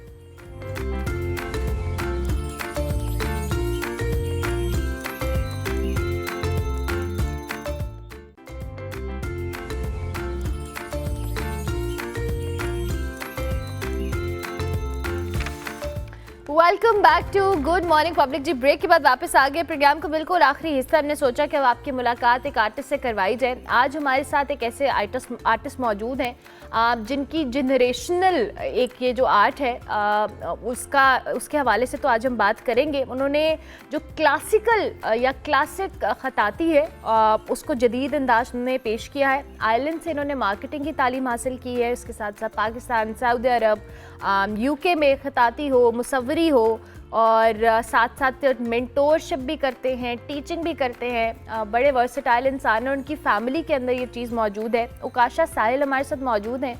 आर्टिस्ट होने के साथ साथ ये डिज़ाइनर भी हैं और इसके साथ साथ फोटोग्राफी भी करते हैं। आज हमारे साथ मौजूद है। अस्सलाम वालेकुम जी। जी वालेकुम अस्सलाम। कैसे हैं आप? खैरियत से? बिल्कुल ठीक है, थैंक यू वेरी मच उकाशा साहिल साहब कि आपने हमें ज्वाइन किया। हमें ये बताएं कि ये आपका ताल्लुक जो है, आपकी फैमिली बैकग्राउंड भी है, वो इसी से रिलेटेड है। थोड़ा सा उस हवाले से बताएं, फिर हम आगे कॉन्वर्सेशन को लेकर चलते हैं। देखिए, गुज़श्ता कुछ 200 साल से हमारी फैमिली कुरान पाक लिखने और ख़ताती से मुंसलिक है। माशाल्लाह। पहले तो ये होता था जब कंप्यूटर्स नहीं होते थे तो हर चीज़ हाथ से लिखी जाती थी। और आपको एक बड़ी हैरत की बात बताऊं और हमारे नाज़रीन के लिए कि कुरान पाक आज भी हाथ से लिखा जाता है, वो टाइप नहीं किया जाता। इस वजह से कि जब आप सतरों में डिवाइड करते हैं कुरान पाक को तो ख़त्तात अपनी मर्ज़ी से अल्फाज को कशीद करता है। कशीद का मतलब होता है थोड़ा सा लंबा करना, थोड़ा सा, तो वो लाइंस के मुताबिक उसको मैनेज करना पड़ता है। इसी वजह से आज भी कुरान पाक जो है वो हाथ से लिखा जाता है। क्या खूबसूरत बात है, आज भी हाथ से लिखा जाता है। अच्छा, आपने अपनी फैमिली लेगेसी को आगे लेके चले और फिर साथ साथ आपने मार्केटिंग भी पढ़ा and then you are doing photography, designing as well. So ये इतना वर्सेटाइल आपने या डाइवर्स चीज़ें कैसे की? देखिए मेरा ख्याल है कि ये अल्लाह की एक देन होती है कि कुछ लोग होते हैं जो कुछ करना चाहते हैं। So I remember when I was in 6th grade, तो मैंने गाड़ियों की तस्वीर जो है वो इकट्ठी करनी शुरू की, मुझे बहुत शौक था। ओके। उसके बाद जब मुझे लगा कि इनकी एडिटिंग करनी चाहिए, तो मैंने फ़ोटोशॉप उसको बिल्कुल नया आया था, वो सीखा। अब जब ये किया तो सोचा कि इनकी फ़ोटोग्राफी भी की जाए, तो फिर अल्लाह का शुक्र है एक अच्छे लेवल पे फ़ोटोग्राफी की भी और पढ़ाई भी। अच्छा, पढ़ाने का मुझे शुरू से शौक था। पढ़ाने का, किसी को कोई चीज़ बताने का मुझे शुरू से ही शौक था। खैर जब वो थोड़ा सा शौक ढला तो फिर उसके बाद सोचा कि जो हमारी एक फैमिली लेगेसी है, मेरे वाले साहब बहुत अच्छे खत्तात हैं, मेरे दादा परदादा सब लोग ज़ाहिर है खत्ताती करते आ रहे हैं, और बल्कि उनका तो ज़रिया मुआश ही किताबत था। यानी उर्दू बाज़ार में लोग जो किताब लिखवाना चाहते थे वो मसवदा दे देते थे और उसको वो लिख के और उसी तरह वो छप जाता था। खैर कमिंग बैक टूवर्ड्स दिस, तो जब मैं पाकिस्तान आया, हम सऊदी अरब में मैं पैदा हुआ, वहीं पे रहा सारी ज़िंदगी। तो जब मैं पाकिस्तान आया तो मैंने ये रियलाइज़ किया कि इस चीज़ में तो बिल्कुल लोगों ने इसको बिल्कुल पीछे छोड़ दिया। अच्छा। और फिर उस्ताद खुर्शीद आलम गौहर कलम साहब जो मेरे उस्ताद हैं, उनसे प्रॉपर ट्रेनिंग लेने के बाद जो है ये सारा सिलसिला शुरू किया। क्या बात है, ज़बरदस्त। तो आप मुझे अपना बताएं कि आपकी जो एग्जीबिशन है, खताती की पेंटिंग्स हैं, आप चूँकि वर्कशॉप्स भी कराते हैं, आप सिखाते भी हैं, सो लोगों को आई एम ग्लैड कि आप सिखा रहे हैं, ये बड़ा ज़रूरी है। जैसे आपने खुद एक चीज़ एक्सपीरियंस की, अब क्या वाकई दोबारा से चीज़ें रिवाइव हुई हैं as you felt earlier? Believe करें कि मैं परसों की बात, 3 दिन पहले की बात करता हूँ, मैंने अपने पेज पे सिर्फ ये लिखा कि हु इज़ इंटरेस्टेड। तो अभी मैं अपने स्टाफ से पूछ रहा था कि कितने कमेंट्स आए उस पर, तो 495 कमेंट्स थे जो लोगों ने लिखा हुआ था कि यस वी आर इंटरेस्टेड कि आप इसमें नया कोर्स लॉन्च करें या नई चीज़ लॉन्च करें। सो देखें लोगों के अंदर प्यास है। पहली बात तो जो इस तरह की चीज़ होती है वो आपको हाईलाइट करनी पड़ती है, उसके ऊपर थोड़ा सा आपको बताना पड़ता है। एंड ऑफ कोर्स हमारी आवाम बहुत वर्सेटाइल है और बहुत टैलेंटेड है। मैंने ऐसे स्टूडेंट्स देखे हैं पिछले 12 साल में कि एक स्टूडेंट एक हिस्ट्री है पूरी। ज़बरदस्त। तो आप कैसे ऑनलाइन वर्कशॉप्स लेते हैं, क्लासेस लेते हैं या आप इन पर्सन भी करते? सॉरी दोबारा कर लेंगे? In person. हाँ जी आप बोले। ठीक है। जब तक तो मैं पाकिस्तान में था तो ज़ाहिर है हम वर्कशॉप्स जो है मेरी फ़िज़िकल होती थी। उसके बाद जब फिर मैं वापस चला गया तो वो ऑनलाइन सिलसिला चलता है। अभी बल्कि संडे को हमारी एक वर्कशॉप है। सो ऑन एंड ऑफ जब मैं आता हूँ तो माशाल्लाह स्टूडेंट्स जो हैं they wanted to learn, they wanted to know the techniques, क्योंकि इसमें ऐसी टेक्निक्स हैं जो आप बिल्कुल ऑब्ज़र्व करके ही कर सकते हैं। जिस तरह हमने अपने असातिज़ा से सीखा, वो बड़े क्लासिकल असातिज़ा से प्रॉपर नीचे ज़मीन पे बैठ के प्रैक्टिस करना और सब चीज़ें करना, तो हम ऑब्ज़र्व करते रहते थे कि उनकी हैंड मूवमेंट क्या है, वो कौन सी टेक्निक यूज़ कर रहे हैं, वो मटेरियल को किस तरह यूज़ कर रहे हैं, कितना क्या तनासब कैसे, ये सब चीज़ें उसका हिस्सा हैं। फिर पेपर बनाना हाथ से, फिर कलम से लिखना, क्लासिक टूल्स को डेवलप करना और मटेरियल की अवेलेबिलिटी करना, there are a lot of things in there. और अल्लाह का शुक्र है कि स्टेप बाय स्टेप सब चीज़ें हो रही हैं। ज़बरदस्त। तो आपने आपकी फैमिली में कोई और भी, आपने जैसे कहा कि आपके अब्बा दादा वगैरह तो करते हैं, अभी आपके साथ कोई और हैं जो इंटरेस्ट लेते हैं खताती में और कर रहे हैं? टू बी ऑनेस्ट उस तरह से हमारे जो बुज़ुर्ग हैं कुछ वो तो कर रहे हैं। लेकिन जिस तरह से एक नई चीज़ से अंदाज से पेशते कि if you go back 30-40 years तो वो बहुत डिफरेंट था। अब AI का ज़माना है, बिल्कुल मॉडर्न ज़माना है और बिल्कुल उसको मॉडर्नाइज तरीके से पेश करने की ज़रूरत है। तो आई बिलीव कि मेरी जो बेटी है वो इसमें इंटरेस्ट रखती है, कुछ वो करती भी है मेरे साथ। तो How old is she? She is 13 years of अच्छा, age. माशाल्लाह। ओके, तो वो ज़ाहिर है वो ऑब्जर्व करी होगी तो उसके अंदर इंटरेस्ट तो होगा, वो कहीं ना कहीं इसको परस्यू करेगी, आई एम श्योर। अच्छा मैं ये ज़रूर जानना चाहूँगी, इसमें आपने जैसे टेक्निक्स का जिक्र किया, हर आर्ट फॉर्म में वक्त के साथ जिद्दत आती है और हर कोई अपने आप को इवॉल्व करता है। खताती को लेकर जाहिर है वो एक स्पेसिफिक एक बेसिक्स तो सेम रहते ही रहते हैं, लेकिन एट द सेम टाइम उसको थोड़ा मॉडर्नाइज करना, इवॉल्व करना, आप कैसे मेक श्योर करते हैं? देखिए मैं 1 मिनट लूँगा थोड़ा सा पीछे जाके। होता ये है कि कुछ ऐसी रेसिपीज़ हैं जो 2000 साल से सेम है। ओके जी, जिस तरह इंक बनाना, जिस तरह पेपर बनाना, जिस तरह पेपर को ट्रीट करना। हम पेपर, नॉर्मल पेपर जिस तरह हम A4 पेपर जो प्रिंटिंग के लिए यूज़ करते हैं या घर में, वो हम यूज़ नहीं करते। इसमें हम ग्लॉस फिनिश देते हैं, उसका एक प्रॉपर तरीका है उसको करने का, उसको हम बर्निश करते हैं, उसको हम आहार कहते हैं, ठीक है। सो वो जो क्लासिक तरीका है वो तो सेम रहा, लेकिन जैसे जैसे कैनवस आया, लोग पेंटिंग कैनवस के ऊपर बनाना शुरू। Canvas is a type of a cloth, ठीक है, वो कोई ऐसी चीज़ नहीं है। उसको हम प्राइम करते हैं ताकि उसके ऊपर ब्रश या कलम या कोई जो भी टूल है वो सही से चल सके। अब आप जब मॉडर्न टेक्निक्स की बात करती हैं तो उसमें गोल्ड लीफिंग है, शेल गोल्ड है। शेल गोल्ड एक ऐसा तरीका है कि आप गोल्ड लीफ को गम अरबे को डिफरेंट टूल्स से मिला के उसको 2 से 3 दिन ग्राइंड करते हैं, फिर उसकी वो छाल ऊपर आती है, उसको निकालते हैं, फिर वो प्योर गोल्ड फॉर्म में वो चीज़ आती है।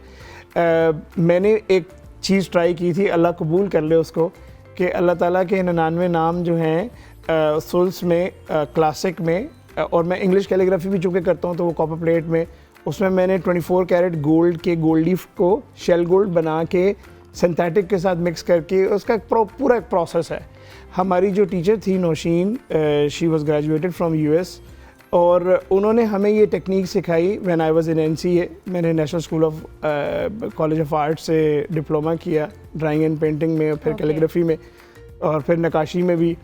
तो वो कहती थी कि ये मैंने बड़ी ही मेहनत से सीखा है, इसको प्लीज़ ज़ाया ना कीजिएगा। तो हम भी कोशिश करते हैं कि जो प्यासा है उस तक ये पहुंचाई जाए। तो देयर आर मैनी टेक्निक्स जो अब नए, जैसा अब कैनवस का ज़माना आ गया है तो वो ब्रश के साथ उसकी फोरग्राउंड बैकग्राउंड के साथ प्ले करके टोन्स निकाल के, so there are a lot of things. Lovely. तो अब मुझे ये बताएं कि आपका जो इंस्टाग्राम है या सोशल मीडिया है, उस पर कैलीग्राफी की पिक्चर्स, वीडियोस वगैरह लगाते हैं, so that people who want to contact you somehow कर ले आपको? जी, मेरा पेज है फेसबुक पे उकाशा साहिल के नाम से, और इंस्टाग्राम पे है ukasha.calligraphy। So it's quite visible, जो भी जाना चाहे देख सकते हैं। कांटेक्ट करके they can learn it from you, right? Yes, absolutely. आपसे हमारे प्लेटफॉर्म से इन द एंड कोई मैसेज देना चाहे रिगार्डिंग योर आर्ट? मैं ये समझता हूँ रिगार्डिंग आर्ट भी और जनरलाइज वे में भी, believe me, we are a blessed nation. मैं ज़ाहिर है यूरोप में भी रहा हूँ, इंग्लैंड भी रहा हूँ, आयरलैंड भी रहा हूँ, सऊदी अरब भी रहा हूँ, और मिडिल ईस्ट मैंने पूरा घूमा है। जितना टैलेंट हमारे अंदर है, अगर हम सिर्फ एक काम कर लें तो हम बेहसियत कौम पूरी तरह बदल सकते हैं। हम सिर्फ ईमानतदार हो जाएं, बस अमानतदार हो जाएं, बस अपने साथ भी, लोगों के साथ भी। मैं अनफॉर्चुनेटली एक बात का जिक्र करना चाहूँगा कि जब हम किसी से कोई मामला करते हैं ना, तो हमें लग रहा होता है कि you know they are trying to do something with you. So अगर हम ऑनेस्टी के साथ कुछ भी करेंगे ना, ये मेरा पूरी कौम को पैगाम है, आप में खुद भी बरकत आएगी, आपके काम में भी, और हमारी कौम भी अच्छी हो जाएगी। Definitely, thank you very much. बहुत शुक्रिया आपका। उकाशा साहिल हमारे साथ मौजूद थे जी। कैलीग्राफी तो करते हैं, साथ साथ सिखाते भी हैं, वर्सेटाइल आर्टिस्ट हैं। इनसे आपकी मुलाकात करवाई। प्रोग्राम का वक्त ख़त्म हुआ। इंशाल्लाह मेरी आपसे मुलाकात होगी अब मंडे को, लेकिन कल और परसों आप हमारा बेस्ट ऑफ देख सकेंगे, और फीडबैक जो है आपने सोशल मीडिया हैंडल्स पर लाजमी देना है। मंडे तक के लिए मेरी तरफ से अल्लाह हाफ़िज़।